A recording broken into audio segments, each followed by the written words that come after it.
So thanks for the opportunity. मुझे एक बड़ा इंटरेस्टिंग टॉपिक दिया है. So obviously मैं क्वालिफाइड नहीं हूँ इतना अच्छे टॉपिक पे बोलने के लिए, but they've given me some hints, so उस पर हम प्रयास करेंगे और देखेंगे कि क्या बेस्ट कंट्रीब्यूट कर सकते हैं as a team together, how best we can contribute on this topic to please the परंपरा गुरु एंड गौरांग. सो मंगलाचरण कर सकते हैं, उसके बाद फिर हम आज को चर्चा को शुरू करेंगे. ओम अज्ञानतिमिरान्धस्य ज्ञानाञ्जनशलाकया चक्षुरुन्मीलितं येन तस्मै श्रीगुरवे श्रीचैतन्यमनोभीष्टं स्थापितं येन भूतले स्वयं रूपः कदा ददाति वन्देऽहं श्रीगुरो श्रीयुतपदकमलं श्रीगुरून् वैष्णवांश्च श्रीरूपं साग्रजातं सहगण रघुनाथान्वितं सजीवं साद्वैतं सावधूतं परिजन सरितं कृष्ण चैतन्य देवं श्री राधा कृष्ण पाद सहगण ललिता श्री विशाखान्तांश्च हे कृष्ण करुणा सिंधु दीनबंधु जगत्पते गोपेश गोपिका कांत राधाकांत नमोस्तुते. तप्त कांचन गौरांगी राधे वृंदावनेश्वरी शुभानुसुते देवी प्रणमामि हरिप्रिये. वाञ्छाकल्पतरुभ्यश्च कृपा सिन्धुभ्यैव च पतितानां पावनेभ्यो वैष्णवेभ्यो जय श्री कृष्ण चैतन्य प्रभु नित्यानंद श्री अद्वैत गदाधर हरे कृष्णा कृष्णा कृष्णा हरे हरे, हरे राम राम राम हरे हरे. नमो विष्णुपदाय कृष्ण पृष्ठाय भूतले श्रीमति भक्तिवेदांत स्वामी. नमस्ते सरस्वती देवी गौरवाणी प्रचारिणी निर्विशेष शून्यवाद पाश्चात्य देश. हरे कृष्ण. So, आज का जो टॉपिक है, इसके बारे में इस टॉपिक की तरफ देखते हैं. आज दो ब्रॉड टॉपिक्स हैं, दोनों कनेक्टेड भी हैं और हम उनको इंडिपेंडेंट भी ले सकते हैं. किसको टॉपिक पता है आज का? आप में से कौन बताएंगे आज का टॉपिक क्या है? आज किस टॉपिक पे हमें चर्चा करना?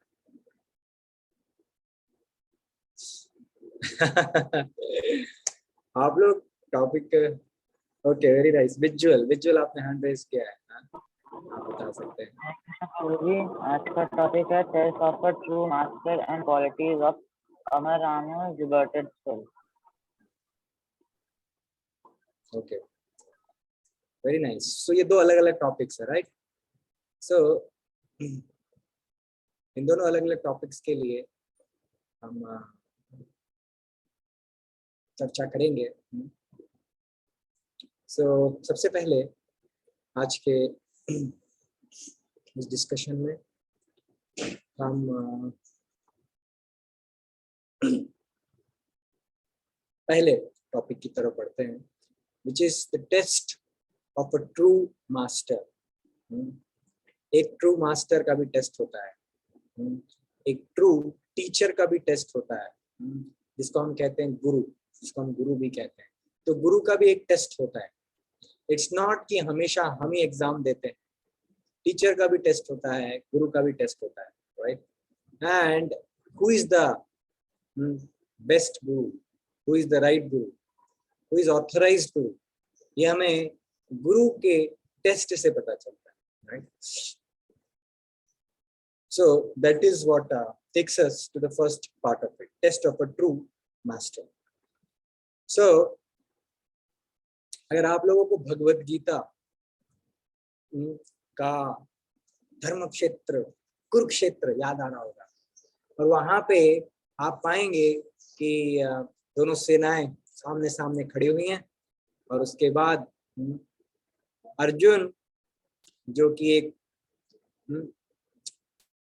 इमोशनली अपसेट हो चुके हैं, उन्हें नहीं समझ में आ रहा क्या करना है और क्या नहीं करना है। ज्यादा रिलेशनशिप्स में जब स्ट्रेस्ड आउट हो जाते हैं हम, तो इस तरह की सिचुएशन आती है, काइंड ऑफ पैनिक अटैक, जिसमें कि समझ में ही नहीं आता क्या करना है और क्या नहीं करना है, एंड यू गो ब्लैंक। कभी आपके साथ ऐसा हुआ है, अचानक से कुछ शॉक लगाओ या कुछ छोटा मोटा एक्सीडेंट हुआ, अचानक से आप ब्लैंक हो गए, आपका माइंड एकदम से ब्लैंक हो गया, आपको कुछ भी समझ में नहीं आया। फिर कुछ क्षण बाद आपको अचानक से वापस मेमोरी आता है, और फिर आप बोलते अच्छा ओके। तो जब भी अचानक से हमें शॉक लगता है, तो उस समय हम ब्लैंक हो जाते हैं, और हमें कुछ भी समझ में नहीं आता है क्या करना है क्या नहीं करना है, क्या हो रहा है आसपास, क्या चल रहा है। एकदम से हमारे एक ब्लैंक हो जाता है, सारा स्क्रीन ब्लैंक हो जाता है ना। कभी कभी कंप्यूटर चलाते चलाते हैंग हो जाता है, स्क्रीन ब्लैंक हो जाता है, कुछ दिन नहीं होता है उसमें, तो अब कुछ भी बटन दबाते रहो। ऐसा सिचुएशन कभी आपने अपनी लाइफ में देखा है?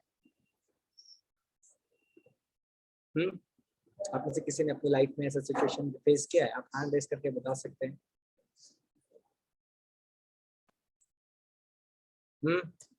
आप में से किसी ने सिचुएशन फेस किया अपनी लाइफ में? ओके, विनय, वेरी नाइस। विनय बताएंगे। यस विनय, बताइए। प्रभु जी, हरे कृष्णा प्रभु जी। हरे कृष्णा प्रभु जी, कभी कभी ऐसी सिचुएशन आती है, जैसे कोविड आ गया था अचानक से, मतलब 2 साल पहले, और सब कुछ बंद हो गया था। तो उस टाइम कुछ समझ में नहीं आ रहा था क्या होगा, क्या करेंगे, और क्या हो गया। जॉब का भी बहुत बड़ा टेंशन हो गया था, ऑफिस सब बंद हो गए थे, 2 महीना घर में बैठना पड़ा। तो थोड़ा पेंडेमिक था, मतलब लोग मर रहे थे, तो इसीलिए काफी डर का माहौल था। तो ये सिचुएशन बिल्कुल अंदर से तोड़ रही थी, बहुत ज्यादा वीक कर रही थी मन को भी। पर फिर भी एक विश्वास था कि अगर हम सही हैं तो फिर भगवान ही हमारे साथ है। तो ये चीज मैंने फेस करी है पिछले 2 साल बाद। Interesting, very nice. Okay, issue बताएंगे, इशू ब्रो बताएंगे। हरे कृष्णा प्रभु जी, मेरा तो सब स्कूल सब बंद हो गया था कोरोना के चक्कर में। मैं घर से ऑनलाइन क्लास हुई थी मेरी। हाँ जी, हाँ जी। तो आपको ऐसे में कुछ समझ में नहीं आया क्या करें क्या ना करें, कैसे पढ़ें, कंफ्यूजन है? मैंने सोचा है क्या आ गया ऐसा corona. Okay, very nice, good, thank you so much. So ऐसी सिचुएशन हम सभी की लाइफ में आती है, और नहीं आई है तो तो आपने कुछ इंटरेस्टिंग चीजें लाइफ में एक्सप्लोर नहीं करी है। इसका मतलब जबरदस्ती नहीं लाना है। नई सिचुएशन प्रभु जी कह रहे थे कि आनी चाहिए, अच्छा होता है, तो प्रभु जी हम ट्राई कर रहे हैं सिचुएशन को लाने का। नहीं, नेचुरली आती है, जबरदस्ती प्रयास नहीं करना है, ठीक है।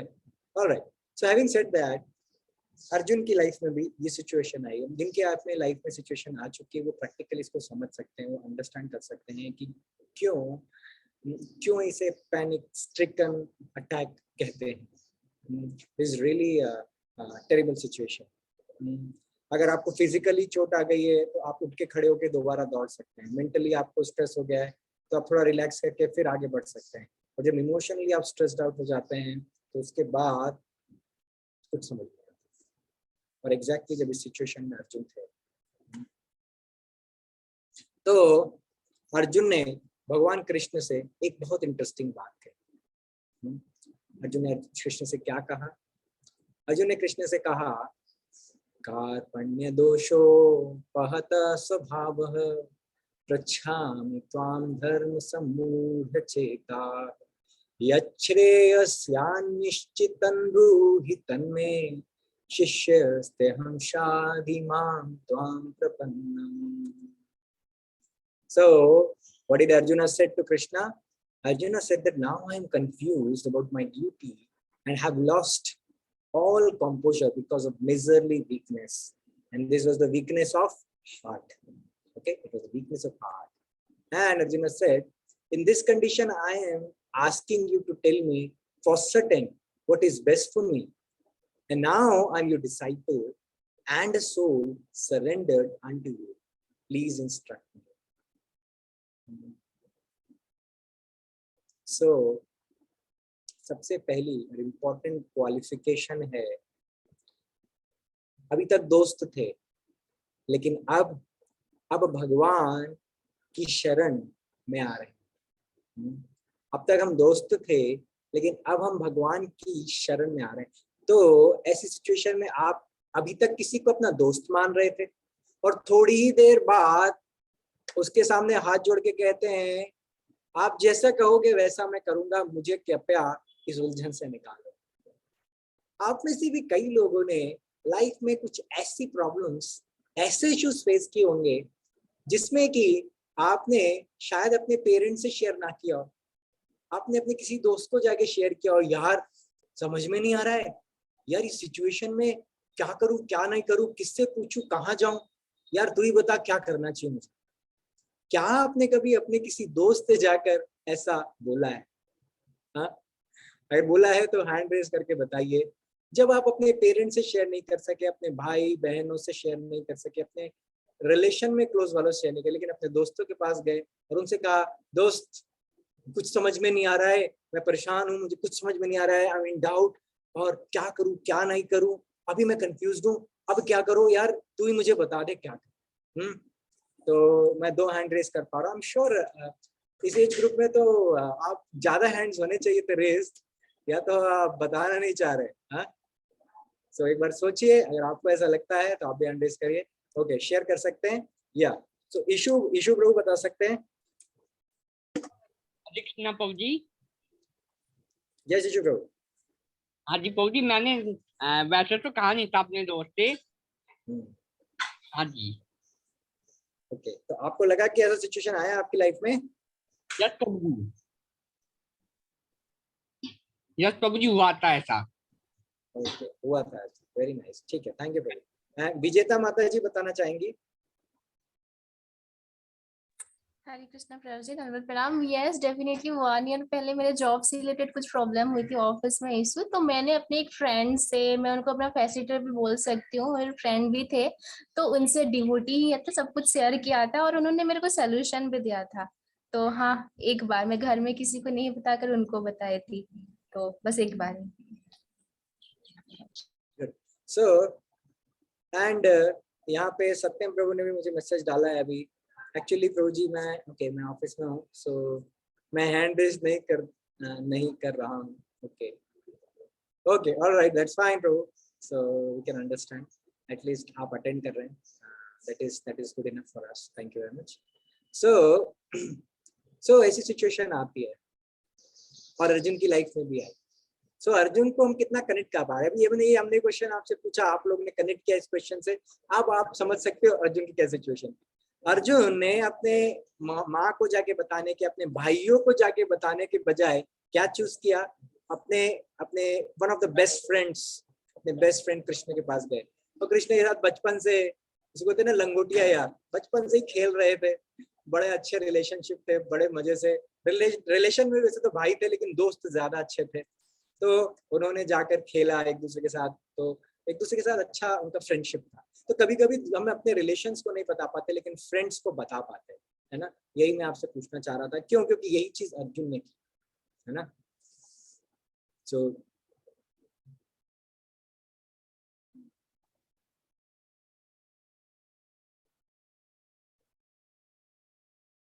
ओके, तो सत्यम प्रभु कह रहे हैं कि मुझसे, मैं डिवोटी हूँ तो कुछ लोग मुझसे जरूर पूछते हैं इस तरह के personal questions. Okay, very nice. So having said that, Arjun ने भी भगवान कृष्ण के पास गए और केवल ऐसा नहीं कहा कि दोस्त बता दो यार, नहीं, अर्जुन ने लिटरली भगवान कृष्ण के सामने सरेंडर किया और उनसे कहा कि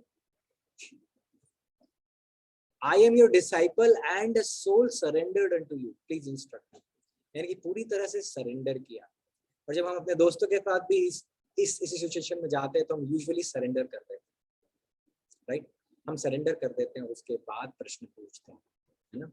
तो ऐसी सिचुएशन में अर्जुन ने भी सरेंडर किया। सरेंडर नहीं करेंगे तो हम अपने दिल की बात शेयर ही नहीं कर पाएंगे, तो सरेंडर की जरूरत तो पड़ती है ना? तो अर्जुन का जो सरेंडर था भगवान को, वो स्पिरिचुअल सरेंडर नहीं था, वो अभी इमोशनल लेवल पर है। बट एटलीस्ट जब उसने देखा कि उसके पास और कहीं से सोल्यूशन नहीं मिलेगा तो डेफिनेटली उसने सरेंडर तो किया, है ना? अब सरेंडर करने के लिए पहली चीज तो है आपको उस व्यक्ति पे फेथ होना चाहिए। उस व्यक्ति पे फेथ होना चाहिए कि ये मैं जो शेयर कर रहा हूँ ये सॉल्यूशन दे ना दे, लेकिन मिसयूज नहीं करेगा उस इंफॉर्मेशन। तो एक फेथ जो कि इमोशनल होता है उसकी आवश्यकता पड़ती है। तो that person should have faith element attached to him. Second thing is, हमें कहीं ना कहीं अंदर से लगता है कि इस व्यक्ति में एटलीस्ट इतना इंटेलिजेंस है कि ये मुझे गाइड कर सकता है या मुझे कुछ ऐसा सलाह दे सकता है जो कि मेरे काम आएगा। तो it starts with faith element, ठीक है? तो जब हम अधो श्रद्धा, भक्ति भी शुरुआत ऐसे ही होती है। भक्ति की शुरुआत अधो श्रद्धा से होती है, फेथ, है ना? अधो श्रद्धा क्योंकि कोमल श्रद्धा होती है जो धीरे धीरे ग्रेजुअली स्ट्रांग होती है साधु संग से, और फिर भजन क्रिया, और ग्रेजुअली वो अनंत निवृत्ति में पहुंचते हैं। फाइनली धीरे धीरे भाव और प्रेम की तरफ बढ़ती है ना? तो ऐसी सिचुएशन में हम क्या समझना चाह रहे हैं कि हमें लाइफ में गुरु की आवश्यकता पड़ती है जिससे हम गाइडेंस ले सकें, और हम उस ऐसे समय पे गुरु पे ज्यादा विश्वास करते हैं, अपने किसी भी नियर एंड डियर वन से या अपने रिलेटिव्स से, पेरेंट्स से भी ज्यादा विश्वास करते हैं उस गुरु पे, है ना? तो गुरु की महत्व को हम यहाँ पर समझ सकते हैं। तो स्टार्ट देन ये जो भौतिक संसार है इसमें हमेशा आपको प्रॉब्लम्स, कॉम्प्लेक्सिटीज, इश्यूज आते ही रहेंगे, है ना? ऐसी सिचुएशन में हमें क्या करना चाहिए? ऐसी सिचुएशन जब बाहर अंधेरा ही अंधेरा छाया हुआ है तो हमें क्या करना चाहिए? हमें अगर बाहर अंधेरा छाया हुआ है तो हमें प्रयास करना चाहिए अंदर की तरफ जाने का, अपने अंदर जाना चाहिए। यानी कि मन है, मन के स्तर पे अगर हम खड़े हैं तो मन के बाहर की तरफ इंद्रियां हैं, इंद्रिय विषय हैं, और मन के अंदर की तरफ क्या है? आत्मा, ठीक है? तो मन से जब बाहर की तरफ जाएंगे तो इंद्रियां, इंद्रिय विषय हैं, ये पूरा भौतिक संसार है। लेकिन जब मन से अंदर की तरफ आएंगे तो आत्मा, आत्मा की तरफ हम बढ़ रहे हैं। सो जब ऐसी सिचुएशंस बाहर दुनिया में हमारी खराब होती है, प्रॉब्लम्स आती हैं, तो हमें बाहर जाने की बजाय अंदर की तरफ जाना चाहिए, यानी कि हमें भगवान की तरफ मुड़ना चाहिए। ऐसी सिचुएशंस में हमें भगवान की तरफ मुड़ना चाहिए। सो बहुत सारे लोग क्लेम करते हैं हमें भगवत गीता पता है, हमें भगवत गीता पता है। तो कभी कभी लोग अपनी बुद्धि का इस्तेमाल करते हैं भगवत गीता को समझने के लिए, और कभी कभी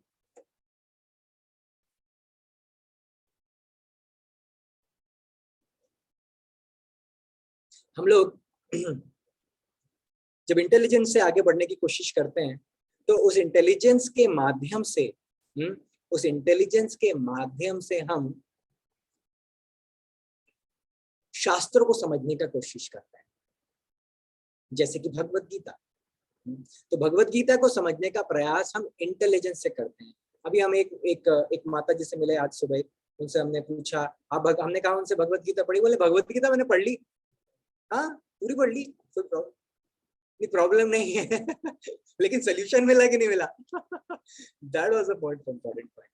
तो उनके पास सोल्यूशन नहीं था लाइफ में, right? Still struggling to find solution. Why? Because उन्होंने भगवत गीता को पढ़ा था लेकिन इंटेलिजेंस से पढ़ा था। तो क्या प्रभु जी इंटेलिजेंस नहीं लगाए? भगवत गीता के लिए पढ़ने के लिए इंटेलिजेंस नहीं लगाए क्या? नहीं, बिल्कुल इंटेलिजेंस को लगाना है, लेकिन भगवत गीता को जो पढ़ने का सही भाव है वो क्या है? जैसे अर्जुन ने कहा, शिष्यस्ते हम शादि माम त्वाम प्रपन्नम, हमें गुरु की शरण में जाना चाहिए, उनसे विनती करना चाहिए, प्रश्न पूछने चाहिए, तद्विद्धि प्रणिपातेन परिप्रश्नेन, और सेवा करनी चाहिए। उपवीक्षन्ते ज्ञानम ज्ञानिनाम तत्वदर्शिना, तब जाके गुरु हमें ज्ञान देते हैं क्योंकि उन्होंने तत्वों को देखा है। Okay, so having said that, ऐसी सिचुएशन में हमें समझने का प्रयास करना चाहिए कि जब भी सिचुएशन, मैं रिकैप कर रहा हूँ, जब भी सिचुएशन टफ है लाइफ में बाहर की तरफ, तो मन को अंदर की तरफ जाना चाहिए। अंदर की तरफ जाने का अर्थ भगवान की तरफ मुड़ना चाहिए और भगवान की शरण में जाना चाहिए। लेकिन भगवान की शरण में क्योंकि हम डायरेक्टली नहीं जा सकते, हम गुरु के माध्यम से हमें जाना चाहिए, है ना। और गुरु के माध्यम से जब हम भगवान की तरफ बढ़ते हैं आगे, तब उस शरण में शिष्यस्ते हम शादी माम त्वाम प्रपन्न, जब मैं आपकी शरण में आ रहा हूँ, मैं आपका शिष्य हूँ, जब इस एटीट्यूड से हम बढ़ते हैं, तब एक्चुअली में Bhagavad Gita reveals itself to us। Bhagavad Gita अपने आप को हमें हमारे सामने खोलती है। पन्ने पलट लेने से भगवत गीता खुलती नहीं है, भगवत गीता स्वयं अपने आप को खोलती है, वो राइट एटीट्यूड से खोलती है। सो नॉलेज और intelligence is one thing, attitude is another. So right attitude is equally important to the intelligence we have. It is equally important. We have intelligence, that is one good thing. But intelligence के साथ साथ क्या होना जरूरी है? सही attitude. सही attitude मतलब शिष्य की तरह, सही दीन भाव में हमें भगवत गीता को समझने का प्रयास करना चाहिए। और अर्जुन ने एग्जैक्टली ये चीज की।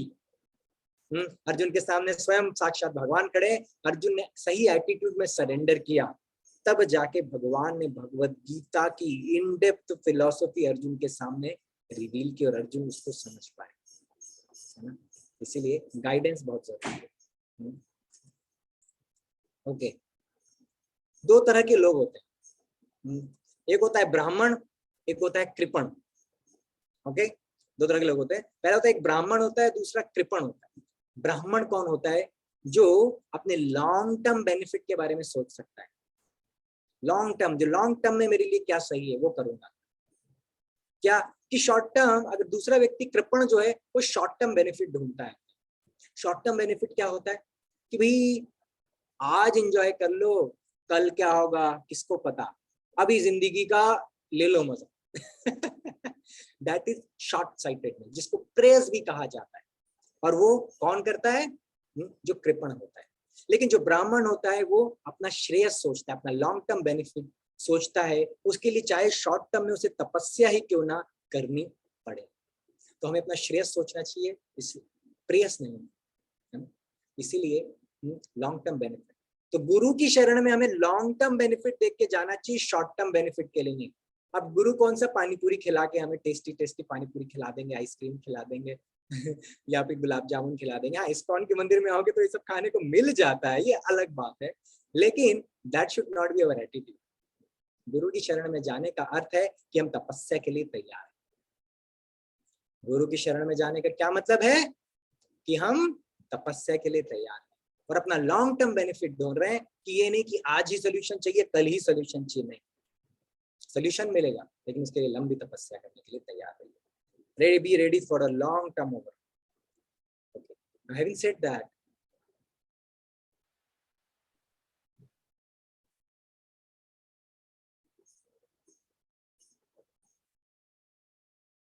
so as a devotee, अगर हम अपने आप को साधक की तरह देखें, वैदिक साधना व्यक्ति में हम कार्य कर रहे हैं, हम अपने आप को डिवोटी की तरह देखें, भक्त की तरह देखें, तो हमें तो एक आध्यात्मिक गुरु की बहुत ज्यादा आवश्यकता है ना। क्यों? क्योंकि भौतिक संसार में भगवान हम भगवद गीता में बता चुके हैं, नानुपेत्य पुनर्जन्म दुःखालय शाश्वतम, है ना। भगवान बता चुके दुख का घर है, काय का घर है? दुख का घर है। इस घर में दुखी मिलेगा, है ना, यानी कि भौतिक संसार। अब इस घर में अगर दुखी मिलेगा तो हमें क्या करना है? दुख से बाहर निकलना है। दुख से बाहर निकलने के लिए क्या करना पड़ेगा? हाँ, दुख से बाहर निकलने के लिए तपस्या, तपो दिव्यम, है ना, दिव्य तपस्या करनी पड़ेगी, राइट। उस दिव्य तपस्या को कैसे करेंगे? प्रभु जी कुछ नहीं, हम योगा कर लेके सुबह उठ के ऐसे सांस खींचते हैं, छोड़ते हैं, बहुत सारा प्राणायाम करते हैं, फिर थोड़ा सा वो कपाल भाती और उसके बाद अनुलोम विलोम और क्या सूर्य नमस्कार कर लेते हैं, हो गया, पूरी तपस्या हो जाता है, बहुत पसीना आ जाता है, लेकिन हमें ये सोचना है कि तपस्या का कोई अर्थ नहीं है जब तक वो सही गाइडेंस में नहीं। तो tapasya has to be proper in proper guidance. हम चैंटिंग भी कर लेते हैं ना, जब तक वो सही प्रिस्क्राइब डायरेक्शन में नहीं की जाती है, प्रॉपर हमें प्रिस्क्राइब नहीं की जाती है, तब तक हमें उस चैंटिंग को जैसे बताया जाता है वैसे ही करना है ना, मन माने ढंग से नहीं करना। कि प्रभु जी ने आए, प्रभु जी कहे प्रभु जी माता जी थोड़ा सेवा है ना, या प्रभु जी आए आपके पास, प्रभु जी ने कहा प्रभु जी वो थोड़ा फटाफट एक सेवा करवा दो। प्रभु जी मैंने आज डिसाइड किया है कि मेरे को 64 माला करना है। मैंने डिसाइड किया है मैंने 64 माला करना है प्रभु जी। तो आप होंगे अथॉरिटी, आप होंगे जो भी है गुरु वगैरह, लेकिन प्रभु जी मेरे को क्या है ना, आज डिसाइड कर लिया आज 64 माला से एक माला कम नहीं करूंगा। नहीं, ऐसे नहीं चलेगा। ठीक है, हालांकि ये दिव्य है, चैंटिंग तो दिव्य है, लेकिन उसको हम दिव्य मान नहीं सकते। क्यों? क्योंकि वो गाइडेंस में नहीं, सही दिशा निर्देश में नहीं। तो प्रभु जी कहेंगे नहीं प्रभु जी आज आप प्रभु जी या माता जी जो भी है आप लोग आज है ना केवल 16 माला या मे बी 32 माला ही कर लीजिए, लेकिन ये सेवा करना बहुत आवश्यक है ना, गुरु और गौरांगा जो प्रसन्न के लिए हमें ये करना चाहिए। ऑल राइट प्रभु जी करना चाहिए, तो क्या करें फिर? तो ठीक है चलो आज कुछ माला कम कर लेते हैं, लेकिन है ना 16 से तो ऊपर ही है ना, लेकिन थोड़ा सा सेवा करें। इस प्रकार से जो सही गाइडेंस में हमें करना चाहिए। प्रभुपाद से ने भक्तों से कहा है ना, जब नए भक्त बनाए प्रभुपाद ने न्यूयॉर्क में, दीक्षा देने लग गए।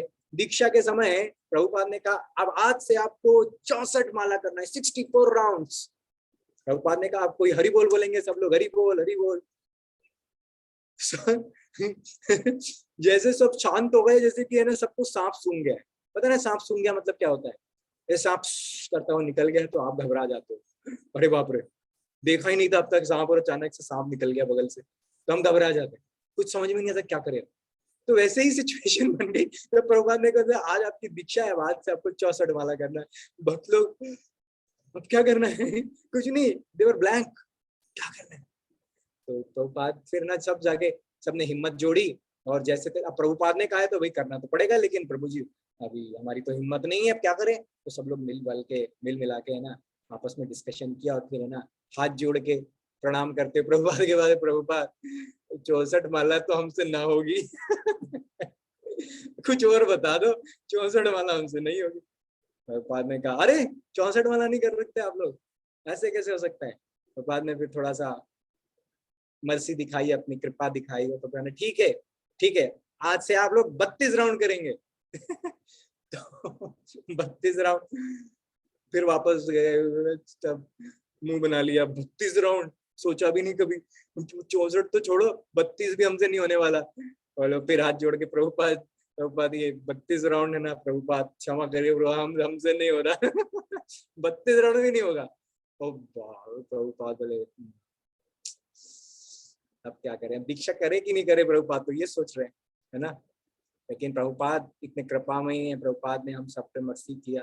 तो प्रभुपाद इस कलयुग के जीवों को जानते हैं, समझते हैं।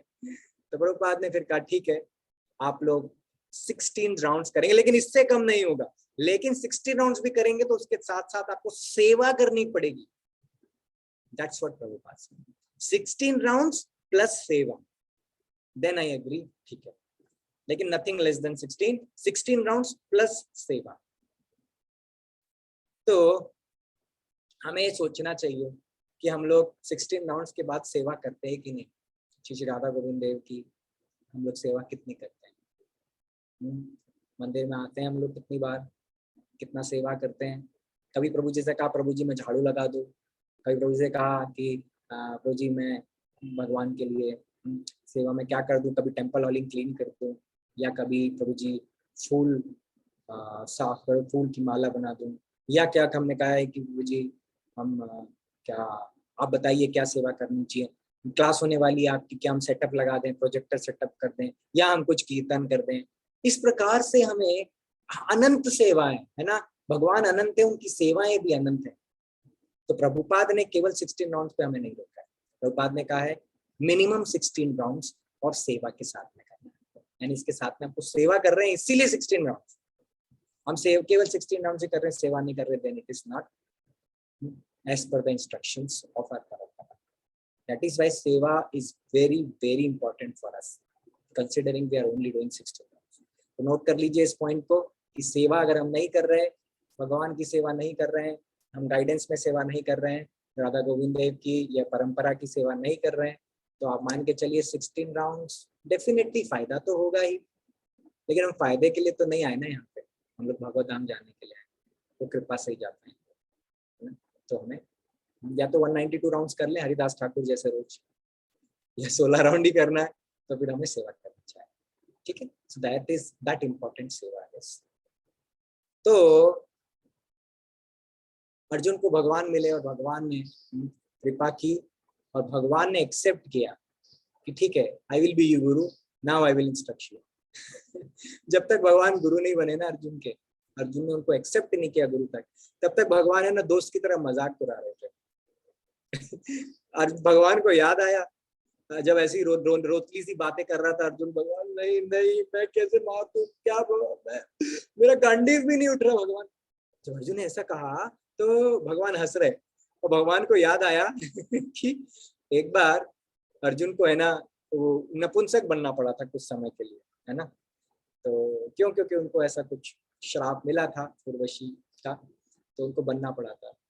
तो भगवान अर्जुन से कहते हैं नपुंसक जैसी बातें मत करो तुम, हैं मतलब अभी दोस्त हैं आपस में, तो दोस्त लोग ऐसी बातें करते ना, नलायक है तू, यू इडियट, ऐसे करके दोस्तों को हम कई बार गालियां भी मार देते हैं। तो भगवान भी दोस्त की तरह अर्जुन को गाली मार रहे हैं, अर्जुन नपुंसक जैसी बातें मत करो, तुम क्षत्रिय हो, तुम्हारा कर्तव्य क्षत्रिय बनना और युद्ध करना, तुम भाग रहे हो। तो जो नपुंसक होते हैं यूजुअली उनसे एक्सपेक्ट नहीं किया जाता कि वो युद्ध करेंगे, राइट। तो इस प्रकार से तो अर्जुन को भगवान एक्चुअली में याद दिला रहे थे कि अर्जुन तुम्हें श्राप मिला था और तुम इतने समय तक तुम नृत्य कर रहे थे और नृत्य सिखा रहे थे केवल, है ना, तुमने शस्त्र को हाथ में नहीं लिया था। भगवान अर्जुन को याद भी दिला रहे थे इनडायरेक्टली, और उसका मजाक भी बना रहे थे। लेकिन जैसे ही अर्जुन भगवान की शरण में गया, भगवान को अपना गुरु बनाया और उनके चरणों पे गिर गया, उस समय भगवान ने अर्जुन से कहा कि हाँ अब मैं तुम्हें मजाक नहीं कर सकता, तुमने अगर मुझे गुरु बोल दिया तो अब मैं मजाक नहीं कर सकता, I have to take you seriously. इसीलिए हमें ये समझना चाहिए कि जब हम गुरु की शरण में जाते हैं तो गुरु भी, जब हम गुरु को सीरियसली लेते हैं तो गुरु भी हमें सीरियसली लेते हैं। और पूरे परंपरा और भगवान श्रीमती राधा रानी और भगवान गोविंद, है ना, गोविंद देव, ये राधा गोविंद देव भी हमें सीरियसली लेने लगते हैं। लेकिन अगर हम हल्के में लेंगे तो वो भी हमें, ये यथा माम प्रवद्यन्ते, जिस भाव में जाएंगे भगवान उसी भाव में हमें एक्सेप्ट करेंगे। लेकिन इस बार अर्जुन सीरियस थे भगवान, इसलिए अर्जुन को सीरियसली भगवान ने अब भगवत गीता का ज्ञान देना शुरू किया। तो इंपॉर्टेंट है, हम जिस भाव में जाएंगे गुरु, परंपरा, भगवान स्वयं हमें उसी भाव में एक्सेप्ट करने वाले हैं। ठीक है, this is one important thing. तो हमें स्पिरिचुअल मास्टर के बारे में इस चीज को समझना चाहिए, कितना सीरियसली लें, जितना सीरियसली लेंगे, जितना सिंसियरिटी के साथ लेंगे, उतना ही रेसिप्रोकेशन हमें मिलने वाला है। तो ये एक इम्पोर्टेंट चीज थी, तो ये हमने आपसे शेयर किया। चलिए अब अगले, आज के सेशन के अगले पड़ाव पे चलते हैं। तो अगला पड़ाव है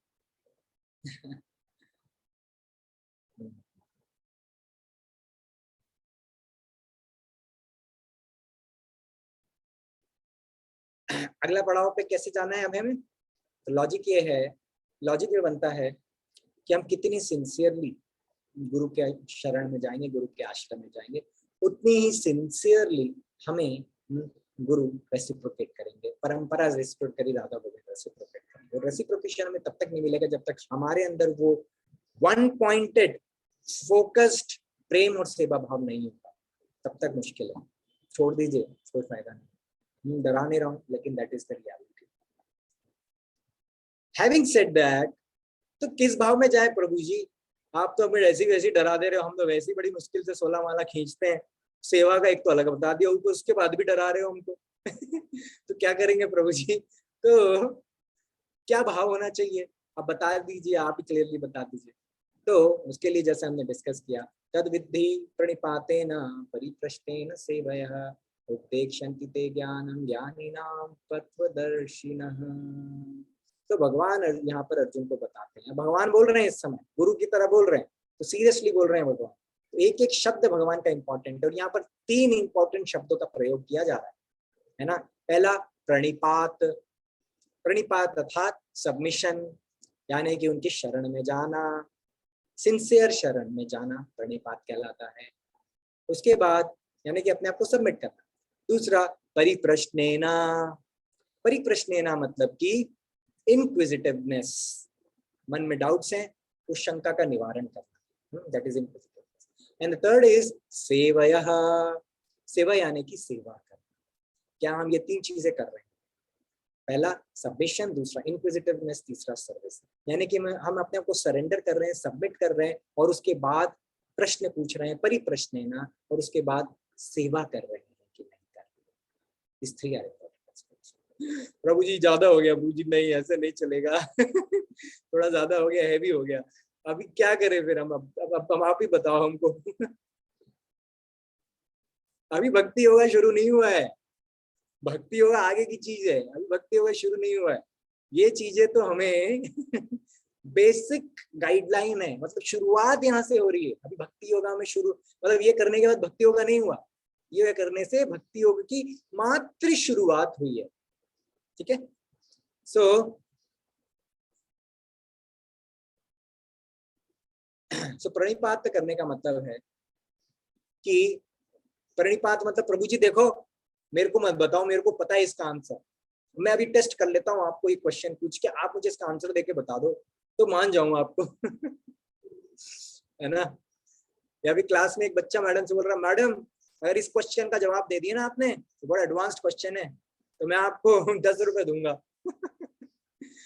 इस तरह का एटीट्यूड नहीं चलेगा भक्ति, चैलेंजिंग एटीट्यूड नहीं चलेगा। कौन सा एटीट्यूड चाहिए हमको? That I don't know, please help me understand. That's the attitude. मैं नहीं जानता हूँ, मैं नहीं जानता हूँ, इसीलिए तो पूछने आया हूँ। मैं नहीं जानता हूँ तो कृपया करके मुझे जवाब दीजिए। स्पिरिचुअल जर्नी जो है, आध्यात्मिक जर्नी, ये बाहर की तरफ नहीं होती है, ये अंदर की तरफ होती है अपनी लाइफ में। तो हम अंदर की तरफ इसे एक्सप्लोर करते हैं, है ना, क्योंकि हम आत्मा है और हम बोलते रहते हैं डेली में आत्मा हूं, मैं आत्मा हूं, मैं आत्मा हूं, लेकिन हम कब आत्मा की तरह कार्य करते हैं? कल हम एक सेशन कर रहे थे और हमने बच्चों को सबको समझाया आत्मा हूं, आत्मा हूं, आत्मा हूं करके बहुत बार समझा दिया, बड़े उदाहरण देकर समझा दिया। फिर वो कहते हैं प्रभु जी हमारी आत्मा के साथ ऐसा हुआ तो, मैंने कहा प्रभु जी इतना समझाया, आपकी आत्मा नहीं है, आप ही आत्मा हो प्रॉब्लम ये है कि हम बार बार सुनते हैं, बार बार सुनते हैं हम आत्मा है, लेकिन आत्मा जैसे कार्य नहीं करते। प्रभु जी मेरी आत्मा का क्या होगा? अरे आपकी आत्मा का नहीं होगा, आपका क्या होगा कि आप ही आत्मा हो तो ये सबसे बड़ा प्रॉब्लम है, हम बार बार कहते हैं हम आत्मा है, हम आत्मा है, लेकिन हमारे जो कार्य क्रियाकलाप हैं वो सारे शरीर के स्तर पे हो रहे हैं। इसलिए भक्ति योगा में हमने एंट्री नहीं पाई। That is important. तो क्या करें प्रभु जी फिर हर क्षण अपने आप को याद दिलाना पड़ेगा कि मैं आत्मा हूं, और आत्मा का कर्म क्या है, आत्मा कर्तव्य क्या है, right? So we have to realise कि मैं आत्मा हूं, रियलाइज दैट मैं आत्मा हूं।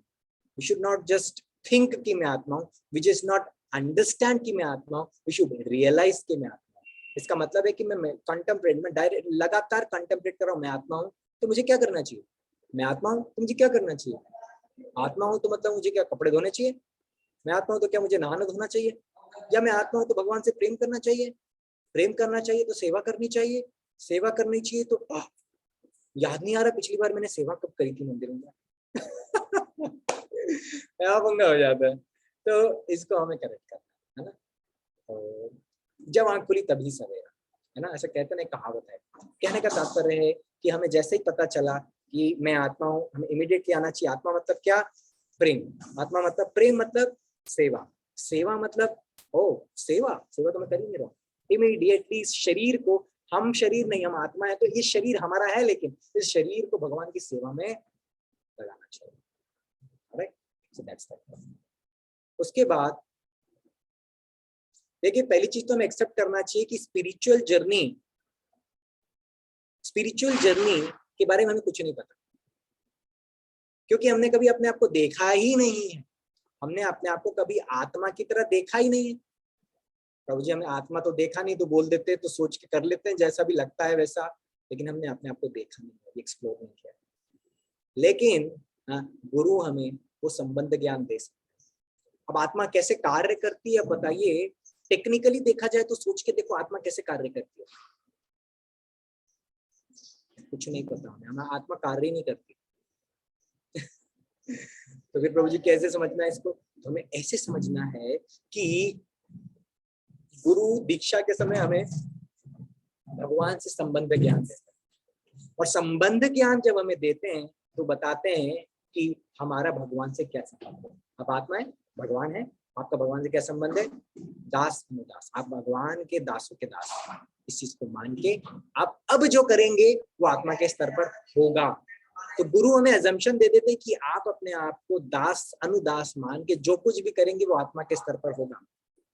इसलिए गाइडेंस में ये कार्य करना शुरू कीजिए, गाइडेंस में सेवाएं करना शुरू करिए, अपने आप को दास अनुदास मानते हुए।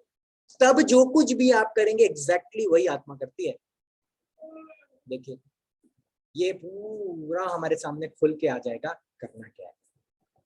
अदरवाइज अपने आप को आत्मा आत्मा बोलते भी रहेंगे तो फर्क पड़ने का नहीं। लेकिन संबंध ज्ञान के पर्सपेक्टिव से देखेंगे तब हमें समझ में आएगा हमें क्या करना है और आत्मा क्या करती है, इसीलिए हमें ये करना है। Okay, so that is important, right? तो ये कैसे होगा? एक प्रामाणिक गुरु ही हमें ये बता सकता है, और कोई नहीं बता सकता। तो प्रामाणिक गुरु, हम बहुत फॉर्चुनेट है, इस्कॉन में हमें प्रामाणिक गुरु अवेलेबल है, हमें उनकी शरण में जाने का ऑप्शन अवेलेबल है।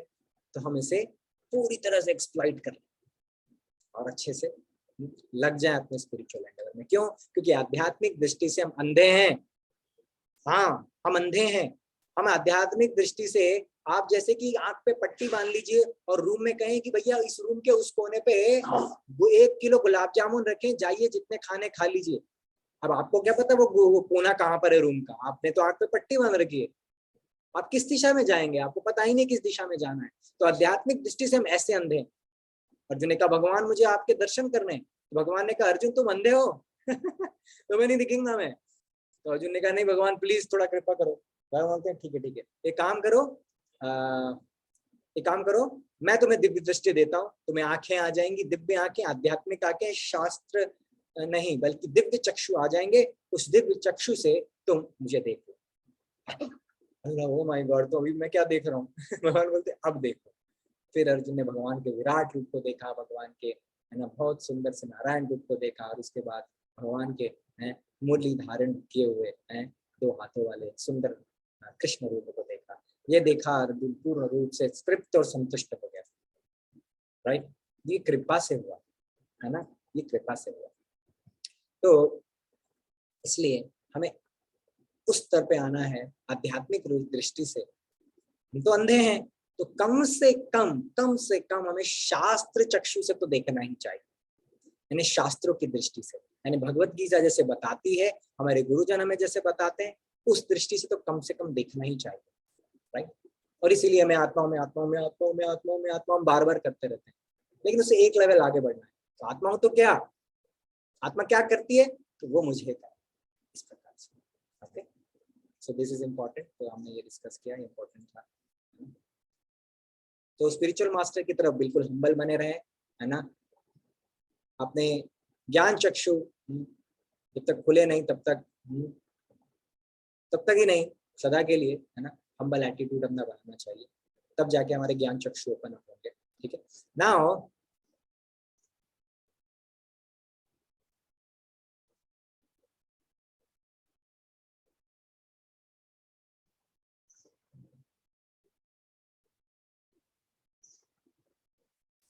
अब हम यूथ के लिए एक स्पेशल पॉइंट है कि गुरु कहते हैं ये और भगवान भी कहते हैं, क्या दोनों एक ही चीज कहते हैं? क्या ये संसार दुख का घर है, दुखालय शाश्वतम। हमको लगता है प्रभु जी ऐसा नहीं है। प्रभु जी देखो, प्रभु जी इतनी अच्छी अच्छी मूवीज आती हैं, इतने अच्छे अच्छे गाने आते हैं, इतने अच्छे अच्छे एडवर्टीजमेंट्स आते हैं, इतनी बढ़िया न्यूज आजकल चल रही है। प्रभु जी सब कुछ तो बढ़िया ही है, हमें तो लगता नहीं है कि दुख काल है, अशाश्वत में दुख का घर है ना प्रभु जी। हम लोग को देखिए कुछ नहीं, हम लोग वो क्या बोलते हैं नेटफ्लिक्स का कनेक्शन ले रखा है, जब इच्छा होती है मूवी देख लेते हैं, बोर हो जाते हैं मूवी देख लेते हैं, सब बढ़िया हो जाता है, कोई प्रॉब्लम नहीं है। या प्रभु जी जब हम अमेजोन खोल लेते हैं, जब बोर हो जाते हैं थोड़ा शॉपिंग कर लेते हैं, है ना, या फिर हम थोड़ा घूम के आ जाते हैं इधर उधर, तो क्या प्रॉब्लम है प्रभु? तो प्रभु जी प्रॉब्लम इतनी सी है कि फिर उससे हम लोग बस ऐसे खुजली होती है ना, क्या करते हैं, खुजा लेते हैं, फिर खुजली होती है, फिर खुजा लेते हैं, जब बार बार खुजली होती है तो क्या करते हैं, खुजा खुजा के है ना वो पूरा स्किन निकाल देते हैं, खून निकल आता है, राइट। तो इसी प्रकार से जब हम इसी इन्हीं छोटी छोटी चीजों में आनंद को ढूंढते रहेंगे तो धीरे धीरे हमें रियलाइज होगा कि खुजली हो रही है, हम फिर खुजा ले रहे हैं, फिर खुजली हो रही है, खुजाते खुजाते हमने खून निकाल लिया। किसको दर्द होगा? दर्द तो हमें ही होगा। वो जब दर्द हमें लाइफ में महसूस होने लगता है ना, कुछ समय लगता है और फिर दर्द महसूस होता है और काफी देर हो जाती है, लेकिन फिर जब अकल आती है तो फिर हम सही रास्ते पे आते हैं। लेकिन एज अ यूथ हमारा हम्बल सजेशन आपको ये है, वेट मत करो, इतने बुरे समय के आने का वेट मत करो, बिल्कुल भी वेट मत करो, अभी से ही परफेक्ट नॉलेज में सिचुएट हो जाओ और लग जाओ, ऑल आउट निकल जाओ, बहुत जल्दी कृष्ण प्राप्ति कर दोगे, है ना। एक एज तक पहले महसूस करेंगे, जो बोला है गुरु जी ने वो समझ में तो आ जाए, चलो हमें एक्सप्लोर करने दीजिए। नहीं यार, इतना एक्सपेरिमेंट क्या है। देखो चार तरह के लोग होते हैं। पहला व्यक्ति होता है जो सुन के समझ लेता है और करने लगता है। दूसरा व्यक्ति है सुनता है, फिर गलती करता है, फिर प्रॉब्लम हो जाती है, फिर सुधर जाता है ना। और उसके नीचे भी एक कैटेगरी है। वो कैटेगरी क्या है कि वो व्यक्ति सुनता भी है लेकिन फिर भी गलती करता है, भुगतता है, और फिर भुगतने के बाद जब समय बीत जाता है भूल जाता है, फिर गलती करता है, फिर भुगतता है, फिर गलती, मतलब कि वो सुन के भी नहीं समझता, वो भुगत के भी नहीं समझता। ये तीसरा कैटेगरी है ना। आई थिंक इतने 3 categories are good enough to understand कि हमें जो पहली कैटेगरी है ना, वो फर्स्ट क्लास इंटेलिजेंट पर्सन है, बाकी तो फिर नीचे तो समझ जाओ। तो हम फर्स्ट क्लास इंटेलिजेंट है कि नहीं है, बताइए कौन कौन फर्स्ट क्लास इंटेलिजेंट है आप में से? सुन के समझ लेते हैं और करते हैं, हैंड रेज करिए अपना। कौन कौन आप में से आपको लगता है फर्स्ट क्लास इंटेलिजेंट है? सुनते हैं, प्रभु जी बोलते हैं, हम सुनते हैं और प्रभु हम उसको कर लेते हैं, दैट्स इट। हमें ज्यादा भुगतने का और करके एक्सपेरिमेंट करने का शौक नहीं है। बस 3 ही लोग हैं, ओके, और बस दैट्स इट, 4 ही लोग। Okay, interesting, alright, thank you, hands down कर लीजिए। सो ये इंपॉर्टेंट एस्पेक्ट था, इसीलिए गुरु की शरण बहुत बहुत इंपॉर्टेंट है। हमने आज डिस्कस किया, अंडरस्टैंड एक ट्रू स्पिरिचुअल मास्टर कैसा होता है। वो भगवान होते हैं या भगवान के रिप्रेजेंटेटिव हो सकते हैं, परंपरा के रिप्रेजेंटेटिव हो सकते हैं, वो हमें गाइड करते हैं। लेकिन हमें फर्स्ट क्लास इंटेलिजेंट व्यक्ति बनकर वो जो बोलते हैं उसको समझ के जीवन में उतार लेना चाहिए। खुद टाइम खराब करना नहीं चाहिए कि नहीं हम एक्सपेरिमेंट करके देखेंगे, फिर जब हो जाएगा उसके बाद बहुत समय लग जाएगा, वेस्ट हो जाएगा टाइम, इतना समय है नहीं हमारे पास। लाइफ ही कितनी बड़ी है हमारी, 40-50 साल की उम्र के बाद तो वैसे ही हालत खराब हो जाती है। कितना जी लेते हैं? ज्यादा से ज्यादा 70 साल, 75 साल, 80 साल, इससे ज्यादा क्या जिएंगे? लेकिन बुढ़ापे में तो हम कुछ कर ही नहीं पाएंगे। सो डजंट मेक मच सेंस। इसीलिए प्रयास करना चाहिए, एक बार में सुना और इंटेलिजेंट व्यक्ति की तरह कार्य करके भुगतना है, करके देखना नहीं, लेकिन समझना है, इंटेलिजेंस को लगाना है पूरा, तभी, नहीं तो कर लेंगे आप। ठीक है। सो परंपरा क्या होती है? परंपरा क्या होती है, कौन बताएगा? हरे कृष्ण प्रभु जी, परंपरा वहाँ होती है जो कौन बताएगा परंपरा क्या होती है? गुरु के गुरु परंपरा ही नहीं पता, बड़ी गलत जगह बैठे हो। बराबर बताओ क्या होती है परंपरा? हरे कृष्ण प्रभु जी, विनय प्रभु जी बता रहे हैं, विनय प्रभु जी, विनय प्रभु जी बता रहे हैं, विनय प्रभु जी, प्रभु जी, विनय प्रभु जी। हाँ प्रभु जी, परंपरा होती है जो मतलब जैसे ज्ञान की परंपरा है, जैसे गुरु परंपरा चली आ रही है, वो परंपरा है, मतलब एक श्रोता से वक्ता से चली आ रही है। जैसे गुरु ने ज्ञान दिया शिष्यों को, तो शिष्यों ने आगे चल के ज्ञान दिया, तो वह एक परंपरा है। ओके, वेरी नाइस, ये एक परंपरा है। ओके, और कौन बताना चाहेंगे परंपरा क्या होता है? हाँ, हैंड रेस करके बता सकते हैं, क्योंकि मेरे को क्या है स्क्रीन में सब दिखाते नहीं है, तो फिर थोड़ा सा प्रॉब्लम होता है। सॉरी विनय प्रभु। ओके, ऑलराइट, एक हैंड रेस है विजेता माता जी का। हाँ बताइए माता जी।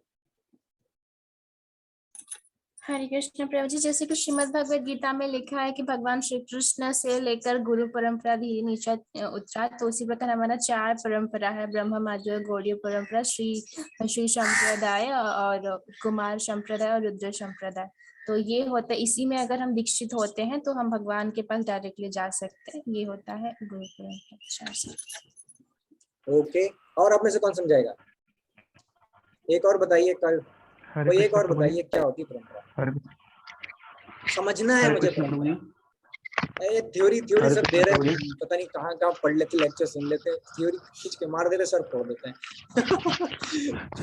थ्योरी खींच के मार प्रभु जी, देते। आवाज आ रही है? आवाज आ रही है हाँ, प्रभु जी? हरे अभी कृष्ण आ रही। कौन प्रभु बोल रहे हैं? प्रभु जी, संदीप दुबे। ओके, ये संदीप प्रभु बताइए। प्रभु जी, किसी इंफॉर्मेशन को पीढ़ी दर पीढ़ी ट्रांसफर करना, ये एक परंपरा होती है, कोई भी अच्छा, ऐसी चीज हो। Okay, very nice. तो मैं आपको एक उदाहरण देता हूँ, है ना? ये उदाहरण आपको देता हूँ, फिर आप मुझे बताना ये भी परंपरा है क्या। एक बार क्या हुआ, गांव में शादी हुई। तो क्या हुआ कि माता पिता ने अभी बेटी की शादी की। अब माता जी बड़ी बड़ी पकवान बना रही है बेटी की शादी के लिए। अब जब पकवान बना रही थी तो क्या हो रहा था, वहाँ एक बिल्ली बड़ा परेशान कर रही थी उनको। तो बिल्ली परेशान कर रही थी, तो माता जी ने क्या किया, इस बार जैसी बिल्ली रूम में घुसी, मैं पकड़ के उसको पूंछ से लटका दिया, पूंछ से बांध के उसको रस्सी पर लटका दिया। तो वो जो है लटकी रही वो बिल्ली। अब भाई वो बिल्ली लटकी रहेगी तो परेशान नहीं करेगी, अब लटकी रही है परेशान नहीं करेगी, तो फिर खाना पीना बनाओ अपना, दो बेटा अपना खाओ पियो, सबको खिलाओ, बढ़िया से हो गया, शादी वादी हो गई कंप्लीट। अब बेटी की शादी हो गई, अब बेटी ससुराल चली गई। अब धीरे धीरे समय बीतते गया, बेटी की भी एक बेटी हुई, और फिर बेटी धीरे धीरे और बड़ी हो गई। अब बेटी की उम्र शादी की हो गई, उसकी शादी के लिए आए। तो अब ये शादी जब हो रही थी तो क्या किया बेटी ने, इसने कहा भाई हम पकवान बनाएंगे, हम भी, हमारी माँ बनाती थी, तो इसने पकवान बनाए। बोले देखो पकवान अभी पूरे नहीं हुए, अधूरे हैं। बोले क्यों? अच्छा भोग लगा दो भगवान को, भी पूरे हो जाए। बोले नहीं, भोग लगाने से भी काम नहीं चलेगा। तो बोले क्या करना पड़ेगा? बोले एक बिल्ली लेके आओ, बिल्ली को लटकाना पड़ेगा रस्सी में। जब बिल्ली रस्सी में लटका देंगे तब जाके फिर भोग लगेगा। बोले क्यों? बोले हमारी मम्मी भी ऐसे ही करती थी, तो हम भी ऐसे ही करेंगे, हमारी परंपरा है ये। ये क्या है? हमारी परंपरा है। तो आप बताइए क्या इसको भी हम परंपरा कहेंगे? कौन बताएगा? नहीं प्रभु जी, इसको नहीं कहेंगे। कारण ये है कि जिन माता जी ने बिल्ली को लटकाया था, उनको अपनी पूर्वज से, पीढ़ी से ऐसा कोई इंफॉर्मेशन मिला नहीं था। उन्होंने दंड देने के लिए उसको लटकाया कि वो परेशान नहीं करे। मतलब इंफॉर्मेशन का मतलब जो हमको हमारे पूर्वजों से सीखने को शुरू से मिलता आ रहा है, उसको हम परंपरा कहते हैं। ये तो ये हो गया कि मतलब उन्होंने उसको दंड करने के लिए किया, अगला देख कर उसको अपने तरीके से ले लिया। ये तो इंफॉर्मेशन गलत हो गया ना। देखिए हमारे भी पूर्वज लोग बहुत कुछ ऐसी चीजें कर रहे हैं जिनका रीजन हमें नहीं पता, लेकिन फिर भी हम करते हैं और हम उसे परंपरा ही बोलते हैं। समझाने का मैं भी ट्राई करूँ। हरे कृष्णा। हरे कृष्ण प्रभु जी, मैं एक बार एक्सप्लेन करना चाहता हूँ। प्रभु जी, जैसे कि कोई वैदिक नॉलेज है और वो ट्रांसमिट होते हुए पीढ़ी दर पीढ़ी आ रही है नॉलेज, तो उसे हम परंपरा कहेंगे, जो वैदिक नॉलेज है। जैसे कि अगर कहीं पर शादी हो रही है तो वहां पे एक ही मंत्र, मतलब अगर हरे कृष्ण महामंत्र बोलते हैं तो मतलब वो परंपरा हो जाती है, मतलब एक तरह से। तो जी अच्छा, ओके, गुड। सो आज समझ लेते हैं परंपरा क्या होती है, ठीक है? दोबारा अगली बार फिर क्वेश्चन पूछूंगा, बता देना, और कोई और क्वेश्चन पूछेगा तो उसको भी बता देना पड़ेगा। सही है, ठीक है, सही है, आप लोग के जवाबों में कोई प्रॉब्लम नहीं है। लेकिन ये हम सुनते आ रहे हैं बहुत समय से कि वो पीढ़ी से पीढ़ी चली आ रही है, तो वो परंपरा हो गई। पीढ़ी से चला आई तो परंपरा हो गई, है ना। गलत नहीं है, बिल्कुल सही बात है, लेकिन परंपरा को हमें सही एस्पेक्ट से, हाँ, सही पर्सपेक्टिव से उसको समझना चाहिए। तो परंपरा क्या है, तो आइए उसको थोड़ा सा क्लियर कर लें। सो जो स्पिरिचुअल मास्टर होते हैं, हमारे आध्यात्मिक गुरु, वो हमें कृष्ण से जोड़ते हैं। क्यों? क्योंकि उनके पास कृष्ण तक पहुंचने का कनेक्शन है, इसलिए वो हमें भी कृष्ण से जोड़ सकते हैं, राइट। सो और वो अपने उदाहरण से, अपने आचरण से हमें चलना सिखाते हैं, अपने आचरण से हमें चलना सिखाते हैं। इसका मतलब ये नहीं कि गुरु जैसे गाते हैं वैसे ही गाएंगे, वो ऐसे ही चलते हैं हम ऐसे ही चलेंगे, गुरु ऐसे ही है ना, सुबह उठ के ऐसा ही करते हैं हम भी ऐसा ही करेंगे। इसको अनुकरण कहते हैं, इसको अनुसरण नहीं कहते, इसको अनुकरण कहते हैं। यानी कॉपी पेस्ट, कॉपी कैट नहीं बनना है, ठीक है। तो क्या करना है हमको? परंपरा क्या है? तो गुरु जो है, जो कृष्ण से कनेक्टेड है और हमें वो कनेक्शन कृष्ण का दे सकते हैं, तो तभी दे सकते हैं जब गुरु स्वयं परंपरा में हो, तब वो हमें कृष्ण से खुद भी कनेक्ट हो सकते हैं और तभी जाके वो हमें कृष्ण से कनेक्ट कर सकते हैं। सो हैविंग सेड दैट, क्या है परंपरा? एक्चुअली परंपरा इज लिंक ऑफ हार्ट्स। दिलों को जोड़ने का जो लिंक है, कनेक्शन है, वो है परंपरा। प्रभु जी, दिलों को जोड़ने का मतलब कोई लिंक है, कनेक्शन है। हाँ, दिलों को जोड़ने का जो कनेक्शन है वही परंपरा कहलाता है। कैसे समझें इसको? तो देखिए, प्रभुपाद ने जो किताबें लिखी और भक्ति सिद्धांत सरस्वती महाराज ने जो किताबें लिखी और विश्वनाथ चक्रवर्ती ठाकुर ने जो किताबें लिखी हैं, उनमें बहुत अंतर है टेक्स्ट का, बहुत अलग अलग तरीके से और एकदम डिफरेंट पर्सपेक्टिव से उन्होंने चीजों को बताया है। अगर ऐसे देखा जाए तो प्रभुपाद ने हमें साइंटिफिक अंडरस्टैंडिंग दी है एंड कंक्लूसिव अंडरस्टैंडिंग दी है। विश्वनाथ चक्रवर्ती ठाकुर ने हमें, है ना, सही रस में अंडरस्टैंडिंग दी है। भक्ति सिद्धांत सरस्वती महाराज ने हमें highly intellectual and spiritual concepts यानी सिद्धांत दिए हैं, है ना। इस प्रकार से परंपरा में सभी ने अलग अलग सिद्धांत दिए हैं, यानी अलग अलग सिद्धांत नहीं, सब अलग अलग तरीके से अलग अलग पर्सपेक्टिव दिए हैं, है ना। तो इनकी किताबों में भी बहुत अंतर है। आप ब्रह्म संहिता उठा के पढ़ लीजिए, मजाल है आपको कुछ समझ में आ जाए। भक्ति सिद्धांत सरस्वती महाराज की अंग्रेजी आप अगर पढ़ना चाहेंगे तो आप कुछ मत करिए, वो इस्कॉन के हमारे BBT के स्टोर में वो मिलती, ब्रह्म संहिता उठा के पढ़ लीजिए, मजाल है आपको कुछ समझ में आ जाए तो। तो आपको कुछ समझ में नहीं आया। भक्ति सिद्धांत सरस्वती महाराज की अंग्रेजी अंग्रेजों को समझ नहीं आती थी, तो हमको तो वैसे ही अंग्रेजी नहीं आती। हमको कहाँ से समझ में आएगी, right. Anyways, that is one aspect of it. But वो बहुत ही हाईली क्वालिफाइड सिद्धांतों को भक्ति सिद्धांत सरस्वती महाराज उस पर्सपेक्टिव में जब लेके जाते हैं तो ऑटोमेटिकली वो उतना कॉम्प्लेक्स हो ही जाता है।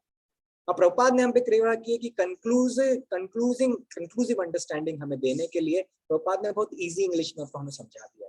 इसलिए कभी कभी है ना, भगवत गीता एज इट इज हमें हिंदी के बजाय इंग्लिश ज्यादा बेटर लगती है, उससे ज्यादा कॉन्सेप्ट क्लियर हो जाते हैं, है ना।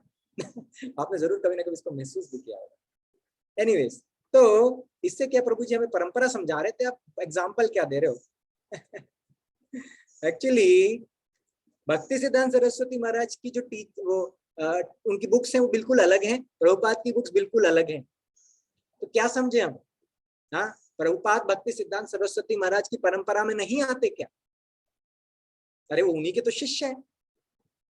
कहने का मतलब है कि हाउ गुरु विल एक्सप्लेन और शेयर और pass on love of Krishna to our hearts is up to the guru. ठीक है, वो गुरु के हाथ में है, वो कृष्ण का प्रेम हमें कैसे पास ऑन करना चाहते हैं, किस सिद्धांत पे वो प्रचार करना चाहते हैं। सिद्धांत वही है, बस उस सिद्धांत को समझाने का सबका यूनिक तरीका है। सिद्धांत वही है, भक्ति सिद्धांत सरस्वती महाराज ने भी वही सिद्धांत दिया, श्रीला विश्वनाथ चक्रवर्ती ठाकुर ने भी वही सिद्धांत दिए, श्रीला प्रभुपाद ने भी वही सिद्धांत दिए, लेकिन इन्हें एक पर्सपेक्टिव, एक अलग पर्सपेक्टिव दिया है। जैसे कि श्रीला प्रभुपाद के पास डिसाइपल्स गए और उन्हें प्रभुपाद आपने भगवत गीता के तात्पर्य लिख दिया, अब ये भगवत गीता प्रिंट भी हो गई है, अब प्रभुपाद अब अगली बुक कौन सी छापेंगे? प्रभुपाद ने कहा मैं अगली बुक छापना चाहूंगा Bhagavad Gita Yatharoop. Prabhupada excuse me, Prabhupada Bhagavad Gita as it is तो आप प्रिंट करवा दी है ना, अब कौन सी छापेंगे? प्रभुपाद ने दोबारा भी मैं भगवत गीता छापना चाहूंगा। तो भक्तों ने कहा प्रभुपाद दोबारा क्यों छापेंगे भगवत गीता? प्रभुपाद ने कहा मैं जितनी बार भगवत गीता पढ़ता हूँ उतनी ही गहराई में आपको मैं और बता पाऊंगा, और उतनी गहराई में आप जा पाओगे। आपने एक लेवल जब समझा, अब मैं आपको दूसरे लेवल पे समझाऊंगा, मैं आपको और तीसरे लेवल की गहराई पे समझा सकता हूँ। तो ऐसे जितनी बार आप भगवत गीता को जीवन में उतारेंगे, परंपरा के माध्यम से, सेवा के माध्यम से, सिद्धांतों के कनेक्ट के माध्यम से, आप उतना गहरा जा पाएंगे। और जब उतना ही गहरा चले जाएंगे, जाते चले जाएंगे, तब चीजें आपके सामने धीरे धीरे और रिवील होती चली जाएंगी, right?